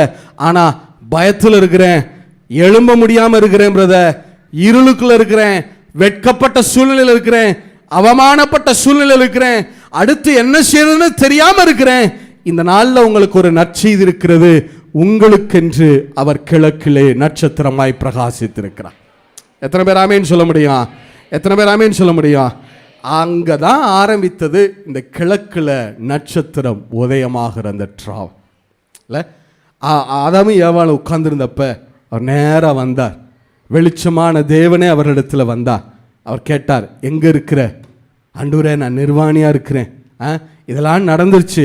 அப்போ தான் அவர் சொன்னார், ஒன்றும் பயப்படாத, உனக்காக அவர் வருவார், உனக்காக இயேசு வருவார், உனக்காக சாத்தானுடைய தலையை நசுக்க இயேசு வருவார். எத்தனை பேர் ஆமென் சொல்ல முடியும்? அவர் ப்ராஃபஸி பண்ணார் பாருங்க. அந்த ப்ராஃபஸியின் அடிப்படையில் தான் கிழக்கிலே நட்சத்திரம் உதயமாயிற்று இல்லையா? சரி, அடுத்தது சொல்கிறேன். இப்போ ஆதாம ஏவாளுக்கும் ஆண்டவர் சொல்லிட்டார், பயப்படாத, உன் இருளை போக்குற ஒரு ஒளியாய் அவர் வரப்போகிறார், உன் வாழ்வை மாற்றுகிற ஒளியாக இயேசு வரப்போகிறார். ஆதாமுக்கு வரப்போகிறார், ஆனால் உங்களுக்கும் எனக்கும் இயேசு ஒளியாய் வந்திருக்கிறார். எத்தனை பேர் ஆமேன்னு சொல்ல முடியும்? எத்தனை பேர் ஆமேன்னு சொல்ல முடியும்? நான் உங்களுக்கு, நீங்கள் ஒருவேளை புதுசாக வந்திருப்பீங்கன்னா உங்களுக்கு ஒரு அழைப்பு கொடுக்குறேன் பிரதர். ஒன்றும் இல்லை, நீங்கள் மதம் மாற வேண்டிய அவசியம் இல்லை. வேறு ஏதாவது செய்யணும், அந்த ட்ரெஸ் போடணும், இந்த ட்ரெஸ் போடணும், அதை கலட்டணும், இதை கலட்டணும், அதெல்லாம் இல்லை. உங்களுக்கு முதல் ஒன்றே ஒன்று தான். என்ன தெரியுமா? இயேசு என்னுடைய இரட்சகர்னு நம்புங்க. அந்த நம்பிக்கை போதும், உங்கள் வாழ்க்கையில் அவர் வெளிச்சமாய் பிரகாசிக்க ஆரம்பிப்பார். எத்தனை பேர் ஆமேன்னு சொல்ல முடியும்? உங்கள் இருளான காரியங்கள் எல்லாம் மாற ஆரம்பிக்கும். ஒரே ஒரு நம்பிக்கை போதும். அந்த நம்பிக்கை இருக்கு பாருங்க, அதைத்தான் விசுவாசம்னு சொல்கிறோம். அந்த விசுவாசம் இருக்கு பாருங்க, அது உங்களுடைய வாழ்க்கை எல்லாவற்றையும் மாற்றும்ன்றது இல்லை. சரி, இப்போ அடுத்ததுக்கு வர்றேன். இப்போ ஆதாம ஏவாளுக்கும் ஆண்டவர் சொல்லிட்டாரு, அவர் வருவார், உங்களுக்காக அவர் கிழக்கில் ஒரு நட்சத்திரம் உதயமாகும், அவர் உங்களுக்காக பூமியில் பிறப்பார்னு சொல்லிட்டாரா? சரி, இப்போ ஆதாம ஏவாளும் இந்த தோட்டத்தை விட்டு அவங்க வெளியேற்றப்பட வேண்டிய சூழல். ஏன்னா அந்த ஜீவ விருட்சத்தெல்லாம் போய் புசிச்சிடக்கூடாது தானே. முதல்ல இவங்க பாவத்துக்கு தீர்வை உண்டு பண்ண வேண்டும். இப்போ ஆதாம ஏவாளும் வெளியே வர்றாங்க, தோட்டத்திலேருந்து வெளியே வந்துட்டாங்க. தோட்டத்திலேருந்து வெளியே வர்றாங்க இல்லையா? வெளியே வந்தவங்க எங்கே போனாங்க தெரியுமா? எங்கே போனாங்கன்னா அவர் எங்கே வசனம் சொல்லுது வாசிங்க. ஆதியாகமம் 3வது அதிகாரம் 23வது வசனம். எல்லாரும் சேர்ந்து வாசிங்க. Genesis chapter 3 verse 23. ஆதியாகமம் புத்தகம் 3வது அதிகாரம் 23வது வசனம். அவன் எடுக்கப்பட்ட மண்ணை பண்படுத்த தேவனாகிய கர்த்தர் அவனை ஏதேன். எல்லாரும் சேர்ந்து வாசிங்க. ஆதியாகமம் புத்தகம் 3வது அதிகாரம் 23வது வசனம். அவன் எடுக்கப்பட்ட மண்ணை பண்படுத்த தேவனாகிய கர்த்தர் அவனை ஏதேன் தோட்டத்திலிருந்து அனுப்பிவிட்டார். இப்போ அவன் எங்க போறான்னா, அந்த வசனம் சொல்லுது, அவன் எடுக்கப்பட்ட மண்ணை. சொல்லுங்க, அவன். இப்போ நீங்க சொல்லுங்க, அவனை எந்த இடத்துல அவனை மண் எடுத்தார்? அவனுக்கு எந்த மலை மேல மண் எடுத்தார்? அவனுக்கு வெரி குட் சதமா சொல்லுங்க. இப்போ ஆதாம ஏதேன் தோட்டத்திலிருந்து எங்க கொண்டு வந்து வைக்கிறார்னா, அவனை மண்ணை எடுத்தார் பாருங்க, தன்னுடைய சந்நிதியில சீயோன் மலையில தேவாலய மலையிலேயே கொண்டு வந்து வச்சிட்டார். நம்ம அநேக நேரங்களில் என்ன நினைக்கிறோம்னா, ஆதாம துரத்தி விட்டாரு, போ இந்த பக்கம் இனிமே வந்தேன்னா என்ன செஞ்சிருவேன், பிச்சு விடுவேன், பார்த்துக்க, அங்கிட்டே ஓடிரு. அப்படிலாம் ஆண்டவர் கண்காணாமல் விரட்டி விடலை. நல்லா யோசிச்சு பாருங்க. நான் வசனம் சொல்கிறேன், வசனம் சொல்ல உங்களுக்கு புரியும். எப்படி பிரதர் சொல்கிறீங்க? ஆதாம மீண்டும் எங்கே கொண்டு வர்றாருன்னா, மோரியா மலைக்கு தான் கொண்டு வந்தார். மோரியா மலைக்கு கொண்டு வந்து, வா, இந்த மோரியா மலையில இருந்து தானே எடுக்கப்பட்ட, இங்கேருந்தே மண்ணை பண்படுத்த ஆரம்பி அப்படின்னு சொல்லி அவனை தன்னுடைய சந்நிதிக்கு கொண்டு வந்தார். சொல்லுங்க, எங்கே கொண்டு வந்தாரு? ஆண்டவர் வாக்குத்தத்தத்தை கொடுத்து துரத்தி விடுகிறவர் அல்ல, வாக்குத்தத்தத்தை கொடுத்து தன் சன்னிதானத்துக்குள் இழுத்து கொள்ளுகிறவராக இருக்கிறார். எத்தனை பேர் ஆமேன்னு சொல்ல முடியும்? நான் உங்களுக்கு சொல்றேன், ஆண்டவர் உங்களுக்கு ஒரு வாக்கை கொடுத்துட்டாருன்னா, உங்களை எதையோ தூரத்தில், நான் சொல்லிட்டேன் ஒரு நாள் நடக்கும், போ அப்படியே பார்த்துக்க, அது வரைக்கும் அப்படியே கடை, அப்படின்லாம் உங்களை துரத்தி விடுறவர் அல்ல. அவர் வாக்கை கொடுத்து உங்களை அனுப்பி விடுகிறவர் அல்ல, வாக்கை கொடுத்து உங்களை தன்னுடைய சந்நிதிக்குள்ள இழுத்து கொள்ளுகிறவராக இருக்கிறார். எத்தனை பேர் ஆமேன்னு சொல்ல முடியும்? எத்தனை பேர் ஆமேன்னு சொல்ல முடியும்? சரி, ஆதாமும் ஏவாளும் மீண்டும் மோரியாவுக்கு வர்றாங்க. ஆதாமுக்கு தெரிஞ்ச இடமே 2 தான் இல்லையா?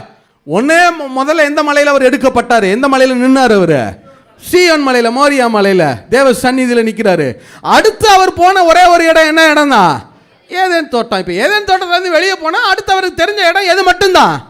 மோரியா மலை தானே, சீயோன் மலை தானே. திருப்பி இப்போ நீங்கள் ஒரு ஊருக்கு போகிறீங்க, ஒரு இடத்துல இருந்து நல்லா இருக்குன்னு ஒரு இடத்துக்கு போகிறீங்க, அந்த இடம் உங்களுக்கு செட் ஆகலை, உடனே என்ன செய்வீங்க? திரும்ப எங்கே இருந்தோமோ அங்கே என்ன செஞ்சிருவான்? திரும்பி போயிடுவோம் இல்லையா? அதை போல் இப்போ ஆதாம் என்ன செய்கிறாரு? மோரியா மலையிலேருந்து ஏதேனுக்கு போனவர் இப்போ ஏதேன்லேருந்து திரும்ப எங்கே வர்றாரு? மோரியா மலைக்கு வந்து வாழ்கிறாரு. ஆதாமுக்கு பிள்ளைகள் பிறக்கிறாங்க, ஆபேலும் காயினும். ஆபேல் மரிச்சிட்டாரு, ஆபேல் கொலை செய்யப்பட்டார். இப்போ காயின் இருக்கிறாரு. காயினை குறித்து ஒரு வசனம் சொல்லுது பாருங்க, வாசிங்க. ஆதியாகமம் புஸ்தகம் 4வது அதிகாரம் 16வது வசனம். ஆதியாகமம் எல்லாரும் சேர்ந்து வாசிங்க பார்க்கலாம். Genesis chapter 4:16. ஆதியாகமம் 4வது அதிகாரம் 16வது வசனம். அப்படியே காயின் கர்த்தருடைய சந்நிதியை விட்டு புறப்பட்டு. நல்ல சத்தம், ஆண்கள் பதில் எனக்கு சவுண்ட் கம்மியாவே இருக்கு, சத்தமா சொல்லுங்க. திருப்பி வாசிங்க பார்க்கலாம். அப்படியே காயின் கர்த்தருடைய சந்நிதியை விட்டு புறப்பட்டு. எதை விட்டு புறப்பட்டு சொல்லுங்க? எதை விட்டு புறப்பட்டு? அப்ப கர்த்தருடைய சந்நிதினா என்ன மலை அது? Very good, super. சொல்லுங்க, என்ன மலை அது? அப்ப ஆதாமோ ஏவாலும் காயினும் ஆபேலும் எந்த மலையில இருந்திருக்கிறாங்க? திரும்ப வந்து அதான் சொன்னேன், திரும்பவும் அவர்கள் மீண்டும் மோரியாவிலேயே தங்களுடைய வாழ்க்கையை நடத்திட்டு இருந்தாங்க. இப்ப காயின் கர்த்தருடைய சந்நிதியை விட்டு புறப்பட்டு எங்க போறாராம்? ஏதேனுக்கு கிழக்கான. அவருக்கு முன்னாடி ஏதேன் இருக்கா? ஏதேனை தாண்டி போறாரு. ஏதேனுக்கு கிழக்கான நோத் என்னும் தேசத்தில் குடியிருந்தான். நோத் என்கிற தேசத்துக்கு போயிட்டார். இப்ப காயின் கர்த்தருடைய சந்நிதியில் இருக்கிறாரு. இத்தனை காலம் ஆதாமா, ஏவாலும், காயின், ஆபேல் எல்லாரும் இருக்கிறாங்க. ஆபேல் மரிச்சிட்டாரு. ஆபேலுக்கு அடுத்து யார் வந்துட்டா? சேத்து வந்து பிறந்திருக்கிறாரு. இப்ப காயின் என்ன பார்க்கிறான்னா, இல்ல நான் கர்த்தருடைய சமூகத்தில் கட்டுப்பாடுகளோட நான் வாழ விரும்பல, நான் வேற இடத்துக்கு போறேன், நோத் அப்படிங்கிற இடத்துக்கு போறேன். நோத்துனா மனம் போல் வாழ்கிற வாழ்வு அப்படின்னு அர்த்தம். நாடோடி வாண்டரிங் சொல்லுவாங்களே, எக்ஸைல் வாண்டரிங், மனம் போல நாடோடித்தனமா வாழுகிற ஒரு வாழ்வு. இப்ப காயின் என்ன செய்யறான்னா, அங்கிருந்து புறப்பட்டு இல்ல நான் இந்த மலையில கர்த்தர் சொல்றபடி இப்படி செய்யாத, அப்படி செய்யாத, இப்படி வாழு, அப்படி வாழு, கொலை செய்யாத, விபச்சாரம் செய்யாத, இதெல்லாம் நான் எனக்கு செய்ய மாட்டேன், இருக்க மாட்டேன். நான் என்ன வாழ்க்கைக்கு போக விரும்புறேன்? நான் மனம் போல வாழ்கிற வாழ்வு. சொல்லுங்க, நோத்துனா என்ன அர்த்தம்? என்ன வாழ்வு? சத்தமா சொல்லுங்க, என்ன வாழ்வு? மனம் போல வாழ்கிற வாழ்வுக்கு. இன்னைக்கு நிறைய பேர் உலகத்தில், இன்னைக்கு வெளிநாடுகள்லாம் நீங்க போனீங்கன்னா என்ன ஒரு சத்தம் உங்க காதில் கேட்கும் தெரியுமா? ஃப்ரீடம். எனக்கு ஃப்ரீடம் வேணும் அப்படின்னா என்ன அர்த்தம்? நான் யாரு கண்ட்ரோல்லையும் கிடையாது. கணவன் என்னை கண்ட்ரோல் பண்ணக்கூடாது, மனைவி கண்ட்ரோல் பண்ணக்கூடாது, கணவன் மனைவி என்ன செய்யக்கூடாது? கண்ட்ரோல் பண்ணக்கூடாது. கணவன் தாய் தகப்பன் யாரை கண்ட்ரோல் பண்ணக்கூடாது? பிள்ளைகளை கண்ட்ரோல் பண்ணக்கூடாது. கேட்டால் என்ன சொல்கிறாங்கன்னா, இப்போ வெளிநாடுகள் ஃபுல்லாகவே இந்த சத்தம் கேட்குது, எங்களுக்கு இண்டிவிஜுவல் ஃப்ரீடம், நான் நினச்சதை நான் செய்யணும். இதுதான் நாடோடி வாழ்க்கை, நோத்து வாழ்க்கைங்கிறது. மனம் போல நான் வாழணும், நான் என்ன நினைக்கிறேனோ அதை என்ன செய்வேன்? செய்யணும். நான் உங்களுக்கு சொல்லட்டுமா? நிறைய பேர் என்ன நினைக்கிறாங்கன்னா, ஒரு இண்டிவிஜுவல் ஃப்ரீடம், இந்த சத்தம் நிறைய கேட்குது. நான் பர்சனலாக இது சொல்லலை, இருந்தாலும் சொல்கிறேனே ஒரு காரியத்தை. நாங்கள் அமெரிக்காவில் ஒரு இடத்துக்கு ட்ராவல் பண்ணிகிட்டு இருக்கிறப்ப ஒரு ஒரு ஒரு ஒரு ஒரு இடத்துல ஒரு விஷன் மாதிரி பார்க்குறேன். ஏதோ ஒரு சர்ச்சு மாதிரி வெள்ளையாக ரொம்ப பெருசாக பிரம்மாண்டமாக இருக்குது. அப்போ எஃப்சிடி கேட்குறேன், இந்த இடத்துல ஒரு பெரிய சர்ச்சு மாதிரி இருக்குல்ல, 3 கோபுரம் இருக்குது, சின்ன கோபுரம் 2, ஒரு பெரிய கோபுரம் 1 இருக்குது, சர்ச்சு போலவே இருக்குது. அப்போ இந்த இடத்துல சர்ச் இருக்குல்ல, என்னன்னா அவள் பார்த்துட்டு, இங்கே சர்ச்சே இல்லைப்பா, இது வெறும் மரம் தான் இருக்குது, அங்கே மேகம் தான் இருக்குது, ஆனால் அந்த மேகம் எப்படி தெரியுது? சர்ச்சு போல் ஒரு ஒரு அந்த மேகம் வந்து சர்ச்சில் எப்படி இருக்கும்? கோபுரம் இருக்கும் இல்லையா, இந்த பக்கம் ஒரு கோபுரம், இந்த பக்கம் ஒரு கோபுரம், நடுவில் ஒரு பெரிய கோபுரம் இருக்கிற மாதிரி எனக்கு என் பார்வையில் அந்த மேகம் எப்படின்னா சர்ச்சை போலவே தெரியுது. என்னாண்டவரே இந்த மாதிரி விஷயம் தெரிஞ்சிச்சு அப்படின்னு அன்றைக்கி நைட்டு உட்காந்து நாங்கள் ஒரு சிட்டி அப்படி கிராஸ் பண்ணும்போது அதை பார்த்தேன். அப்போ ஆண்டவர் எனக்குள்ளே சொன்னார், நீ இந்த சிட்டியில் சேட்டனிக் மூவ்மெண்ட் இந்த சிட்டியில் நிறையா இருக்குது, நீ கொஞ்சம் அதை செக் பண்ணி பாருவேன். நான் உடனே போய் கூகுளில் மற்ற டேட்டாஸ்லாம் செக் பண்ணுறேன். இந்த சிட்டி என்ன அப்படின்னா, அந்த சிட்டியில் ஒரு சர்ச் இருக்குது, அதுக்கு பேரே டிஎஸ்டி, த சேட்டனிக் டெம்பிள்னே பேர். சாத்தானின் ஆலயம்னே அங்கே ஒரு ஆலயம் இருக்கு. அந்த ஆலயத்தில் அவன் என்ன செய்கிறாங்க அப்படின்னா 2 காரியம் செய்கிறான்.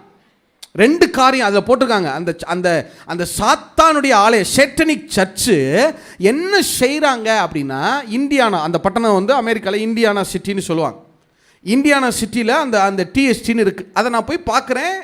எனக்கு இந்தியானா சிட்டியை குறிச்சுலாம் எதுவுமே தெரியாது. நான் போய் பார்க்கும்போது அதில் இருக்க டிஎஸ்டின்னு ஒரு சர்ச் இருக்குது. அது ஒரு சர்ச் இல்லை, சாத்தானுடைய டெம்பிள் இருக்குது. அவன் அவன் வந்து ஒரு ஏத்திஸ்ட்னா என்ன, கடவுள் இல்லைன்னு சொல்கிறவன். நல்லா கவனிங்க, கடவுள் இல்லைன்னு சொல்கிறவன். ஆனால் அவனுடைய வேலை என்னன்னா 2 காரியத்தை அவங்க ப்ரொமோட் பண்ணுறாங்க. மல்டிபிள் ரிலீஜியஸ், எல்லா மதங்களும் ஒன்று தான் அப்படி சொல்லணும். அது சொல்றது கவனிங்க, கடவுள் இல்லைன்னு சொல்றான். ஆனா வெளியே போய் என்ன சொல்றான்னா எல்லா மதங்களும் ஒன்றுன்னு ப்ரொமோட் பண்றான். அடுத்த வார்த்தை அவன் போட்டிருக்க என்ன தெரியுமா, இண்டிவிஜுவல் ஃப்ரீடம். இண்டிவிஜுவல் ஃப்ரீடம், யாரையும் கேட்கக்கூடாது, நான் நினைச்சதை நான் செய்வேன், அப்படி சொல்லு, அப்படி வாழு. உன் கணவர் உன்னை கேட்கக்கூடாது, உன் கணவர் அது என்ன, உன் கணவர் என்ன, உனக்கு என்ன மேலே, அவர் நீ ஒன்று தானே, அவர் என்ன சொல்கிறது நீ என்ன கேட்குறது, கேட்கக்கூடாது. அது என்ன பிள்ளைங்க என்ன தாய் தகப்பன் சொல்கிறது நீங்கள் என்ன கேட்குறது. இண்டிவிஜுவல் ஃப்ரீடம் இல்லை, ஒரு செல்ஃப் ஃப்ரீடம். எல்லாம் நினைவில் வச்சுக்கிறீங்க. இது சாத்தானுடைய பெரிய தந்திரம். இப்போ காயினை எங்கே கொண்டு போகிறான்னா ஒரு இண்டிவிஜுவல் ஃப்ரீடமாக இருக்கணும். யாரும் என்னை கேட்கக்கூடாது. கர்த்தர் சொல்லக்கூடாது விபச்சாரம் செய்யாத, வேசித்தனம் செய்யாத, களவு செய்யாத, போய் சொல்ல, அதெல்லாம் சொல்லக்கூடாது. ஆதாம் ஏவாள் அதெல்லாம் சொல்லக்கூடாது. யாரும் சொல்லக்கூடாது. சேர்த்து சொல்லார் ஜெபம் பண்ணுவாவா கர்த்தருக்கு பயந்து, அதெல்லாம் சொல்லக்கூடாது. நீங்கள் எல்லாம் இங்கே வேணா இருங்க, இந்த மலையில் இருந்துக்குங்க, சீயன் மலையில் வேணா இருந்துக்குங்க, தேவ சந்நிதியில் நீங்கள் இருந்துக்குங்க. நான் மனப்போல் வாழ்கிற வாழ்க்கைக்கு போகிறேன், நோர்த் தேசத்துக்கு போகிறேன்.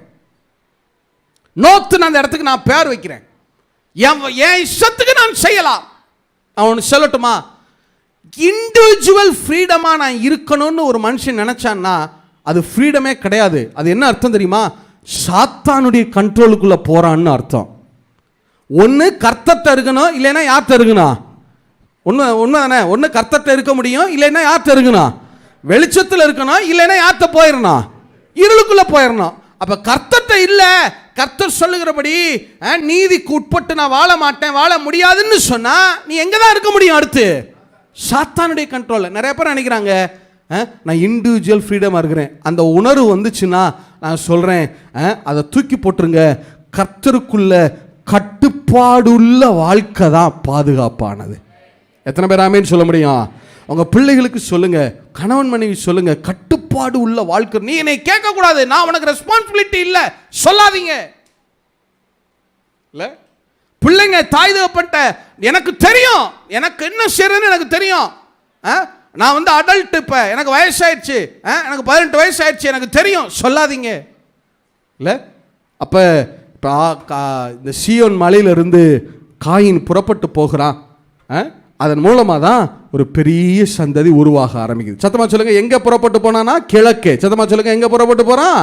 சத்தமாக சொல்லுங்க, எங்கே புறப்பட்டு போகிறான், கிழக்கே போகிறான். அதுக்கு பிறகுதான் பெரிய இந்த மனுக்குளம் எல்லா இடங்களையும் விரிந்து பரவுறாங்க.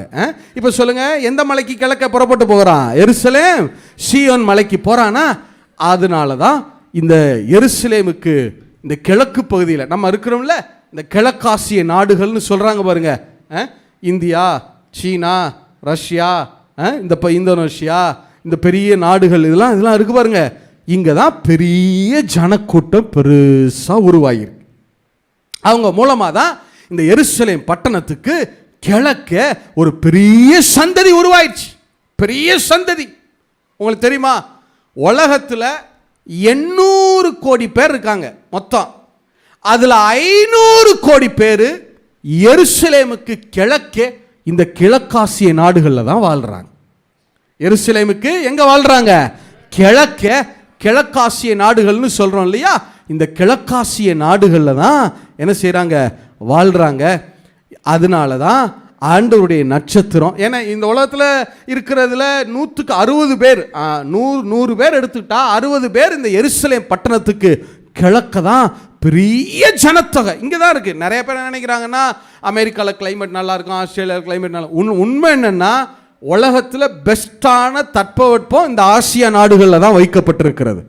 இந்த ஆசியா கண்டத்தில் தான், எருசலேமுக்கு கிழக்கே ஆசியா கண்டத்தில் தான் அந்த தேவாலய மலை இருக்குல்ல, சீயோன் மலை, அதுக்கு கிழக்கு ஆசியா கண்டத்தில் தான் நல்ல தட்பவெட்பம், விவசாயம் அதெல்லாம் இந்த பகுதியில் தான் நிறைய இருக்கிறது. இங்கே தான் 500 கோடி ஜனங்கள், 800 கோடியில் 500 கோடி ஜனங்கள் எங்கே தான் இருக்கிறாங்க? இந்த கிழக்கு பகுதியில் தான் என்ன செய்கிறாங்க? குடியிருக்கிறாங்க. நான் ஒரு தடவை ஜெர்மனியில் போயிருந்தப்ப ஃப்ளைட்டில் இருந்து இறங்கி எனக்கு ஒரு அசிஸ்டன்ட் ஒருத்தர் கொடுத்தாங்க. அவர் ஒரு ஆப்கானிஸ்தான் நாட்டை சேர்ந்தவர். அப்போ அவர் எனக்கு ஹெல்ப்பாக வர்றாரு. அவரை நான் பேசுகிறோம். நீ எங்கேருந்து வர்ற அப்படின்னு நான் கேட்டேன். நீ எந்த நாட்டு அப்படின்னு. நான் சொன்னேன், நான் ஆப்கான் தேசத்தில் இருக்கேன். ஆப்கான்லேருந்து நான் ஜெர்மனியில் வந்து வேலை செய்கிறேன். இப்போ நான் சொல்கிறேன், ஆப்கான் ரொம்ப நல்ல நாடு தானே அப்படின்னா, ஆமாம் ரொம்ப நல்ல தேசம் எங்கள் தேசம். அப்போ அவர் கேட்குறாரு, நீ எங்கேருந்து வர்ற? நான் இந்தியாவிலேருந்து வர்றேன் அப்படின்னு. நீ என்ன செய்கிற? நான் இந்த மாதிரி மினிஸ்ட்ரி பண்ணுறேன். நான் ட்ராவல் போய் பைபிள் டீச்சராக இருக்கேன். உலக நாடுகளுக்கெல்லாம் நான் போகிறேன். அப்போ போய் நான் இந்த மாதிரி காஸ்பல் சொல்லுவேன். அப்போ அவர் சொன்னார், சின்ன யங் சாப், ஒரு சின்ன பையன்தான்.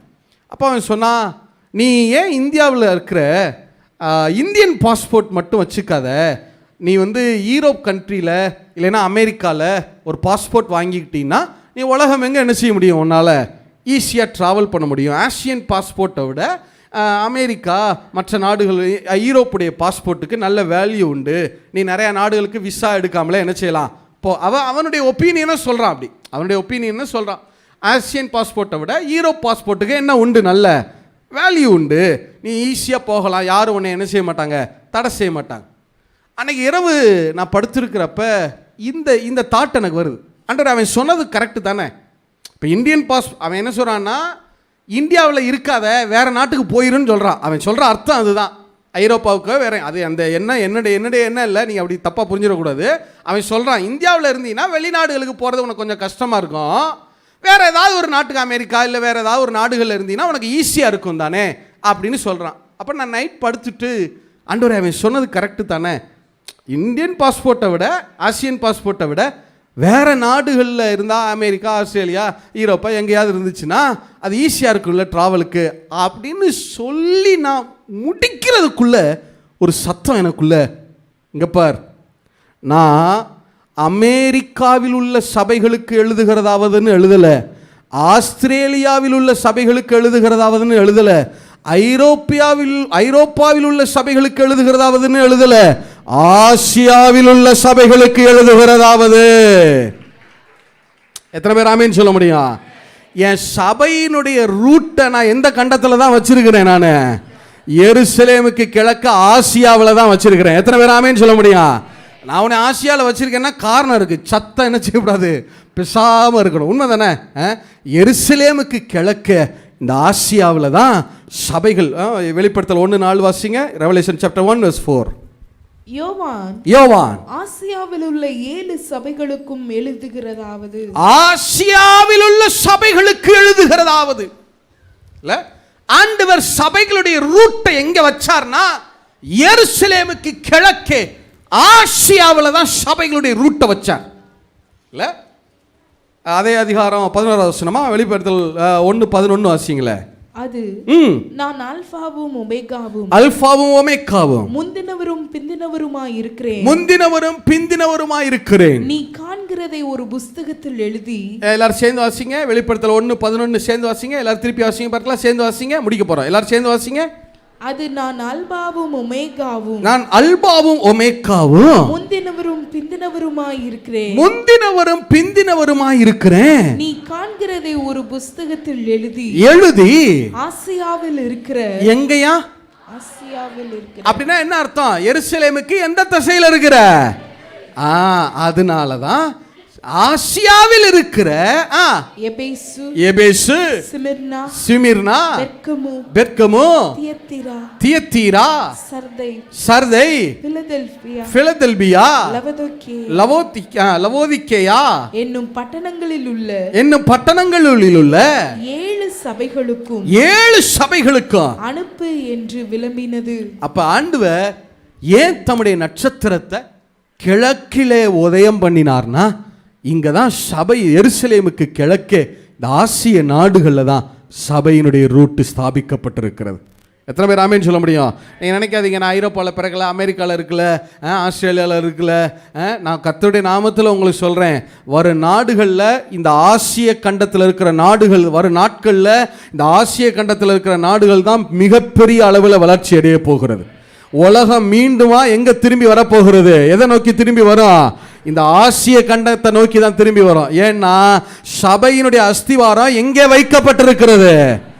அதனால் நீங்கள் உலகத்தில் எந்த மூலையிலேருந்து இதை பார்த்தாலும் இந்திய தேசத்தை நேசிங்க, இலங்கையிலிருந்து போயிருந்தால் இலங்கை தேசத்தை நேசிங்க. நான் கர்த்தருடைய நாமத்தில் சொல்கிறேன், வரும் நாட்களில் ஆசியாவில் அவருடைய வெளிச்சம் பிரகாசிக்க ஆரம்பிக்கும். எத்தனை பேர் ஆமேன்னு சொல்ல முடியும்? எத்தனை பேர் ஆமேன்னு சொல்ல முடியும்? இனி வருகிற நாட்களில் நீங்கள் பாருங்கள், எருசலேமுக்கு கிழக்கே ஆசியாவிலே அவருடைய நட்சத்திரம் பிரகாசிக்கார். சரி, இப்போ கவனிங்க, சாஸ்திரிகளுக்கு கிழக்கே நட்சத்திரம் உதயமாயிற்று. சொல்லுங்க, சாஸ்திரிகளுக்கு கிழக்கே என்ன உதயமாயிற்று? ஆனா உங்களுக்கு எனக்கும் நம்முடைய அருணோதயமாகிய இயேசு உதயமாகி இருக்கிறார். எத்தனை பேர் ஆமேன்னு சொல்ல முடியும்? லூக்கா புஸ்தகம் 1வது அதிகாரம் 79வது வசனம் வாசிங்களேன். சகரியா சொல்றாரு பாருங்க. லூக்கா புஸ்தகம் 1வது அதிகாரம் 78 sorry, Luke chapter 1 from the verse 78 and 79. லூக்கா புஸ்தகம் 1வது அதிகாரம் 78 79. எல்லாரும் சேர்ந்து வாசிக்கலாமா? சீக்கிரம் வாசிங்க பார்க்கலாம். எல்லாரும் எடுத்துக்கொள்ளுங்க. லூக்கா புஸ்தகம் 1வது அதிகாரம் 78 79 சேர்ந்து வாசிங்க பார்க்கலாம். அந்தகாரத்திலும் மரண இருளிலும் உட்கார்ந்திருக்கிறவர்களுக்கு வெளிச்சம் தரவும் நம்முடைய கால்களை சமாதானத்தின் வழியிலே நடத்தவும் அவ்விரக்கத்தினாலே உன்னதத்திலிருந்து தோன்றிய அருணோதயம். அருணோதயம்னா என்ன அர்த்தம்? சூரியன் அர்த்தம். NIV பைபிள் ஆச்சுங்கன்னா சூரியன், சன்னு அர்த்தம். உன்னதத்திலிருந்து தோன்றிய அந்த அருணோதயம் நம்மை சந்தித்திருக்கிறது. எத்தனை பேர் ஆமீன் சொல்ல முடியும்? நான் சொல்றேன், சாஸ்திரிகளுக்கு நட்சத்திரங்களை வச்சு வழிகாட்டினாரு. ஆனா உங்களுக்கு எனக்கும் இயேசுவே வழியாக இருக்கிறார். நம்முடைய அருணோதயமாகிய இயேசுவே வழியாக இருக்கிறார். அவர் சொன்னாரே, நானே வழியும் சத்தியமும் ஜீவனுமாய் இருக்கிறேன். எத்தனை பேர் ஆமீன் சொல்ல முடியும்? எத்தனை பேர் ஆமீன் சொல்ல முடியும்? இல்லை, நான் உங்களுக்கு சொல்றேன் பிரதர், உங்களுக்காக அவர் உதயமாகி இருக்கிறார். ஒன்னே ஒண்ணுதான், அவரை நம்புங்க. என்ன சூழ்நிலை இருந்தாலும் உங்க நம்பிக்கையை விடாதீங்க, ஹோப்பை விட்டுறாதீங்க. அப்பா எல்லாம் பார்த்து கொள்ளுவாரு. எத்தனை பேர் ஆமீன் சொல்ல முடியும்? அவர் வாக்கு தத்தத்தை கொடுத்து துரத்தி விடுகிறவர் அல்ல, தன்னுடைய சன்னிதானத்துக்குள்ள அவர் இழுத்து கொள்ளுகிறவராக இருக்கிறார். எத்தனை பேர் ஆமீன் சொல்ல முடியும்? எத்தனை பேர் ஆமீன் சொல்ல முடியும்? சரி, ஒரே ஒரு காரியம், ஆதியாகமம் புஸ்தகம் 12:8. இன்னும் ஒரே ஒரு கிழக்க சொல்லி முடிச்சுறேன். ஆதியாகமம் புஸ்தகம் 12:8 வாசிங்களேன். ஆதியாகமம் புஸ்தகம் 12:8.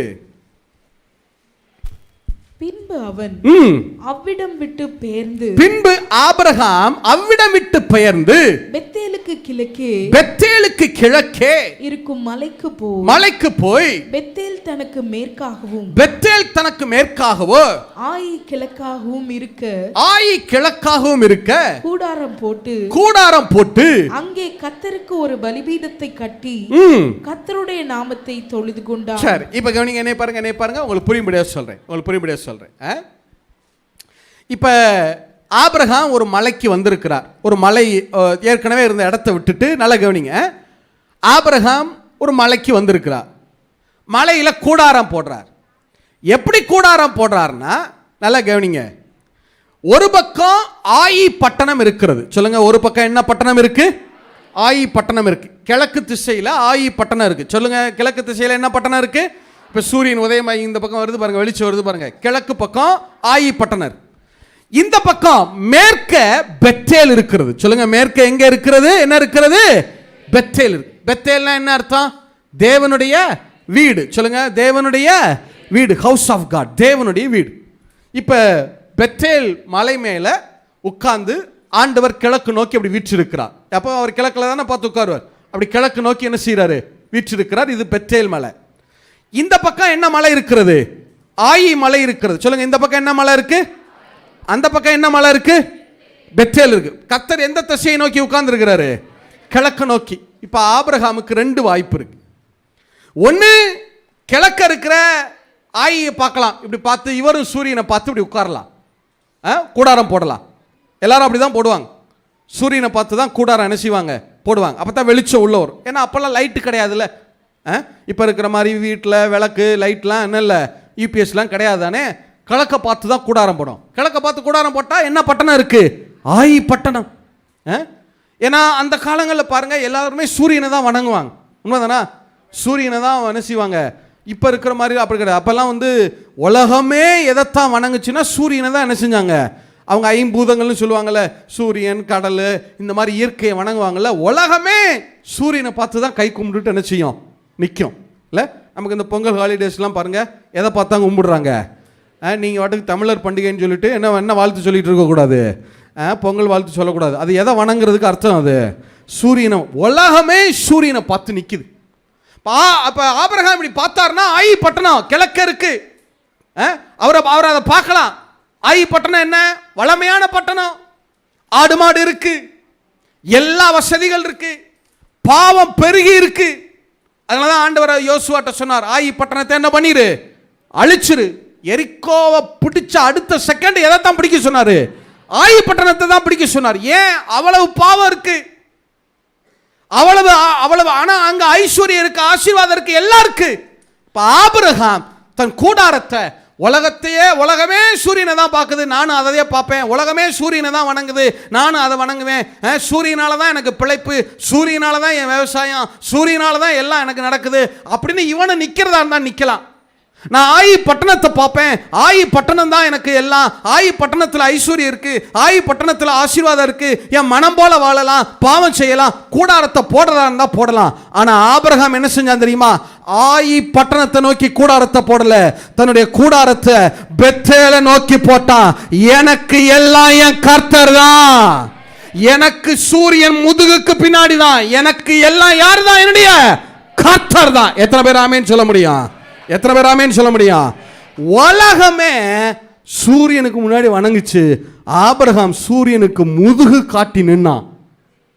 சூரியனாவது சந்திரனாவது அதெல்லாம் ஒன்றும் கிடையாது, எனக்கு எல்லாம் யாருதான்? கர்த்தர் தான். எத்தனை பேர் ஆமேன்னு சொல்ல முடியும்? எத்தனை பேர் ஆமேன்னு சொல்ல முடியும்? நான் சொல்றேன், உங்க கூடாரத்தை தேவனுடைய சமூகத்தை நோக்கி திருப்புங்க. உங்க கூடாரம் எதை நோக்கி வைக்கப்படுகிறது? அது ரொம்ப முக்கியம். உங்க கூடாரம் உங்க பிசினஸ் நோக்கியே இருக்கா?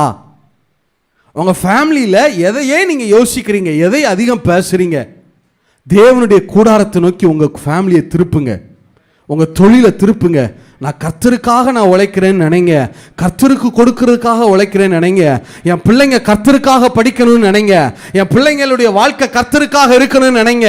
நான் சொல்றேன், உலகமே சூரியனை பார்த்தாலும் உங்களுக்கு சூரியனும் கேடகமா இருக்கிறவர் கர்த்தர் தான். எத்தனை பேர் ஆமென் சொல்ல முடியும்? வசனம் சொல்லுது, அவர் நம்முடைய சூரியனும் கேடகமானவர். கர்த்தர் தான் நமக்கு எல்லாம் இல்ல. அப்போ உங்க கூடாரத்தை ஆபிரகாம் ரொம்ப தெளிவா செஞ்சான் பாருங்க. ஆபிரகாம் தன்னுடைய கூடாரத்தை எதை நோக்கி போடுறான்? பெத்தேலை நோக்கி திருப்புறான் பாருங்க. இல்ல, உங்க கூடாரம் பெத்தேலை நோக்கி திருப்பப்படட்டும்ன்றத அவருடைய வெளிச்சம் உங்களுக்குள்ளே பிரகாசிக்காரம். இப்ப எல்லாரும் என்ன சொல்லுவாங்க? ஆபிரகாம், உனக்கு கொஞ்சமாவது மூளை இருக்கா? சூரியனை பார்த்து கூடாரத்தை போடப்பா, அப்பதான் வெளிச்சம் கிடைக்கும். அவன் சொல்றான், உனக்கு வேணா இந்த சூரியன் வெளிச்சத்தை கொடுக்கலாம், ஆனா எனக்கு கர்த்தர் தான் வெளிச்சமாக இருக்கிறார். அவர் தான் என்னுடைய வெளிச்சம், அவர் தான் என்னுடைய பிரகாசம். இல்லை, சங்கீதம் 27:1 சொல்றாருல, தாவீது சொல்றாரு பாருங்க. சங்கீதம் 27:1 கர்த்தரை பார்த்து சொல்றாரு பாருங்க. வாசிங்க, சாம்ஸ் சாப்டர் 27:1. கர்த்தரின் வெளிச்சமும், கர்த்தரின் வெளிச்சமும் என் இரட்சிப்புமானவர், என் இரட்சிப்புமானவர். யாருக்கு பயப்படுவேன்? யாருக்கு பயப்படுவேன்? எத்தனை பேர் ஆமென் சொல்ல முடியும்? நான் சொல்றேன், உங்க கூடாரத்தை கர்த்தரை நோக்கி திருப்புங்க, உங்க கூடாரத்தில் வெளிச்சம் பிரகாசிக்க ஆரம்பிக்கும். எத்தனை பேர் ஆமென் சொல்ல முடியும்? இப்ப சொல்லுங்க, ஏன் கிழக்குல கர்த்தர் உதயமானார்னா, எந்த இடத்துல மனுக்குலம் பாவத்தோட கதறிட்டு இருந்துச்சோ அதே இடத்துல அவர் தன்னுடைய வெளிச்சத்தை பிரகாசிக்க பண்ணினார். கடைசியா நான் ஒண்ணே ஒன்று கேட்குறேன். கடைசியா ஒரே ஒரு வசனம் நீங்க சொல்லுங்க, இருளுக்குள்ள ஒரு மனுஷன் உட்கார்ந்து இருந்தா அவன் என்ன செய்ய முடியாது? எழும்ப. சத்தமா சொல்லுங்க. இருளுக்குள்ள இருந்தா என்ன செய்ய முடியாது? எழும்ப. ஆனா உங்களுக்கு சொல்றேன், உலகம்தான் இனிமே எழும்ப. உண்மை, இனி வருகிற நாட்கள்ல உலகத்தின் சூழல் ரொம்ப மோசமா இருக்கத்தான் போகுது. இனிமே பிஸ்னஸ் டவுன் ஆகத்தான் செய்யும். இனிமே யாரும் எழும்பி வர முடியாத சூழல் இருக்கும். ஆனா உலகத்துக்குத்தான் அது, ஆனா உங்களுக்கு அல்ல. வேதம் சொல்லுது, நீ எழும்பி பிரகாசி, உன்னுடைய ஒளி வந்தது. எத்தனை பேர் ஆமேன் சொல்ல முடியும்? எத்தனை பேர் ஆமேன் சொல்ல முடியும்? வாட்சி முடிக்கலாமா? ஏசாயா புஸ்தகம் 60வது அதிகாரம் 1-2 வாசிங்க. 1-2-3 வாசிங்க. ஏசாயா புஸ்தகம் எல்லாரும் சேர்ந்து வாசிங்க. ஏசாயா புஸ்தகம் 60வது அதிகாரம் 1-2-3 வசனங்கள் வாசிங்க. Isaiah chapter 60 from the verse 1-3 வாசிங்க. எல்லாரும் சேர்ந்து வாசிங்க பார்க்கலாம். எழும்பி பிரகாசி, எழும்பி பிரகாசி, உன் ஒளி வந்தது. நான் சொல்றேன் பிரதர், இனிமே நீங்க எழும்ப முடியாதுன்னு யாருமே நினைக்காதீங்க. ஏன்னா உங்க ஒளியான இயேசு வந்திருக்கிறாரு. அவர் வெளிச்சமாய் உங்கள் இருதயங்களிலே பிரகாசித்திருக்கிறாரு. எத்தனை பேர் ஆமென் சொல்ல முடியும்? அவர் வேதம் சொல்லுது பாருங்க, அவர் வெளிச்சம் உங்கள் இருதயங்களில் பிரகாசித்தது. இயேசுவை நீங்க ஏற்றுக்கொண்டீங்க பாருங்க, அப்பொழுதே இருதயத்துல வெளிச்சம் பிரகாசித்திருக்கிறது. எழும்பி பிரகாசி, உன் ஒளி வந்தது. உன் ஒளி வந்தது. கர்த்தருடைய மகிமை, கர்த்தருடைய மகிமை உன்மேல் உதித்தது. உன்மேல் உதித்தது. இதோ இதோ இருள் பூமியையும், இருள் பூமியையும், காரிருள் ஜனங்களையும் மூடும். இனி வருகிற நாட்கள்ல கண்டிப்பா உலகத்தின் சூழ்நிலை அப்படிதான் இருக்க போகிறது. உலக நாடுகள் எல்லாம் ஒரு பெரிய பொருளாதார பெருமந்தத்துக்கு ரெடியாகிறாங்க. தங்கள் குடிமக்களை மட்டும் வச்சுக்கிட்டு மற்ற ஆட்களை எல்லாம் வெளியே அனுப்ப நினைக்கிறாங்க. ஏன்? பெரிய பொருளாதார நெருக்கடியை நோக்கி உலகம் போகுது. அவங்ககிட்ட பணம் இல்லை. பல நாடுகள் திவாலாகி கொண்டிருக்கிறது. இனி வருகிற நாட்கள்ல காரிருள் ஜனங்களை மூடும். ஆனாலும் என்னவா? சத்தமா சொல்லுங்க. ஆனாலும் உன்மேல், சத்தமா சொல்லுங்க. என்னவா? ஆனாலும் உன்மேல் கர்த்தர் உதிப்பார். உன்மேல் கர்த்தர் உதிப்பார். அவருடைய மகிமை உன்மேல் காணப்படும். அவருடைய மகிமை உன்மேல் காணப்படும். உன் வெளிச்சத்தின் இடத்திற்கு, நல்ல கவனிங்க, உங்க வெளிச்சத்தின் இடத்திற்கு ஜாதிகளோ உதிக்கிற உன் ஒளியின் இடத்திற்கு, உதிக்கிற உங்கள் ஒளியின் இடத்திற்கு ராஜாக்களும் நடந்து வருவார்கள். எத்தனை பேர் ஆமென் சொல்ல முடியும்? காரிருள் உலகத்தை மூடும் பிரதர். ஆனா இனி வர நாட்கள்ல கர்த்தர் உங்க குடும்பத்தின் மேல உதிப்பா, உங்க தொழில் மேல அவர் உதிப்பா, உங்களுடைய பிள்ளைகள் மேல அவர் உதிப்பா, உங்க வேலை மேல அவர் உதிப்பா, உங்களுடைய ஊழியத்தின் மேல உதிப்பா. உதிக்கிற உங்களுடைய ஒளியினிடத்திற்கு ராஜாக்களும் ஜாதிகளும் ஜனங்களும் நடந்து வருவார்கள். எத்தனை பேர் ஆமென் சொல்ல முடியும்? எழுந்து நிப்போமா? எழுந்து நிப்போமா?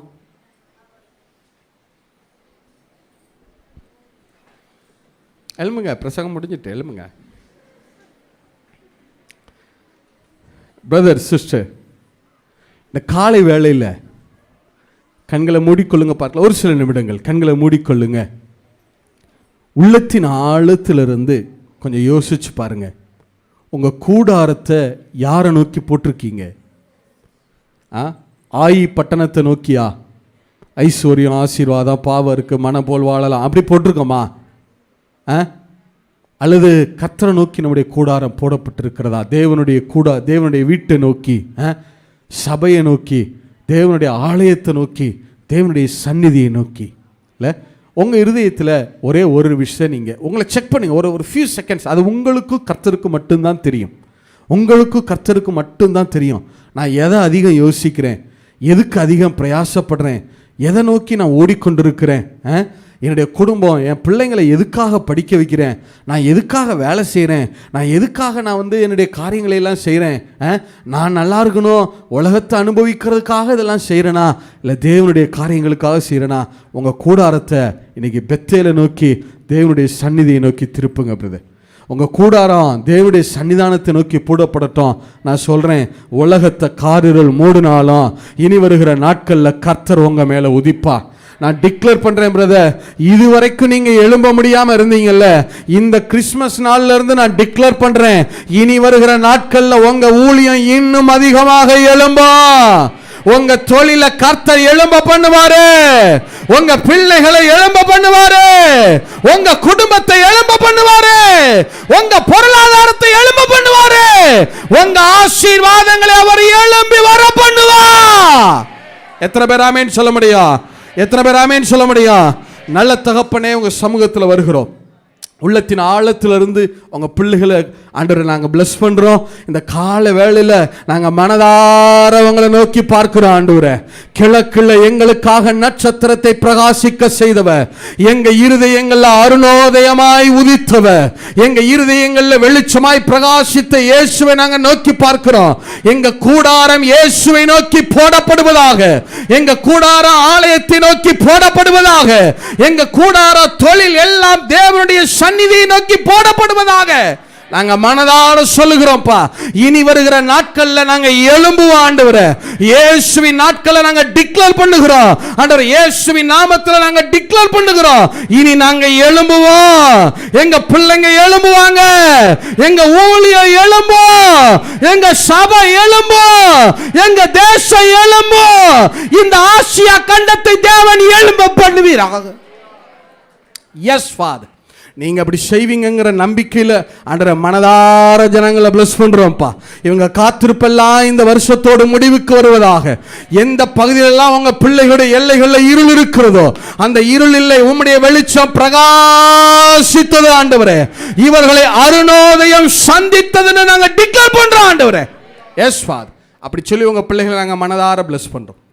இந்த எல்லா எங்களுடைய ஜபங்களுக்கு வார்த்தைகளுக்கும் ஆண்டவராக இயேசு நீங்க எங்க மத்தியில நின்று ரெண்டு கரங்களை இங்க இருக்கிற ஒவ்வொருத்தருக்கு நேராக ஏறெடுத்து, இவர்கள் எல்லைகளுக்கு நேராக ஏறெடுத்து, இவங்கள் கூடாரங்களுக்கு நேராக ஏறெடுத்து இதே வார்த்தை நீங்க சொல்லுகிறதற்காக, எழும்பி பிரகாசி உன்னுடைய ஒளி வந்ததுன்னு நீங்க சொல்லுகிறதற்காக உள்ளத்தின் ஆழத்திலிருந்து நன்றி செலுத்துகிறோம். எல்லா எங்களுடைய ஜபங்களுக்கு வார்த்தைகளுக்கும் நீங்க உங்க வாயை திறந்து ஆமென்னு சொன்னதற்காக, அப்படியே ஆகட்டும் என்று சொன்னதற்காக உள்ளத்தின் ஆழத்திலிருந்து நன்றி செலுத்துகிறோம். எல்லாவற்றையும் இப்ப இயேசுவின் நாமத்தில் ஜெபிக்கிறோம் நல்ல பிதாவே, ஆமென்.